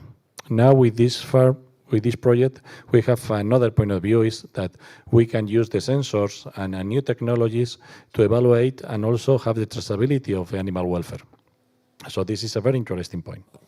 How we can use, I think, and I really think, that this project can be used as a basis for the certification for another schemes. So at the end, when you have a certification and you have a certificated body that go to the farms and also take the samples and also make all the analysis of the farms, I think that we need more objective information that can be done with sensors or with another devices combined. Not only 100% sensors, also we have to check the animals.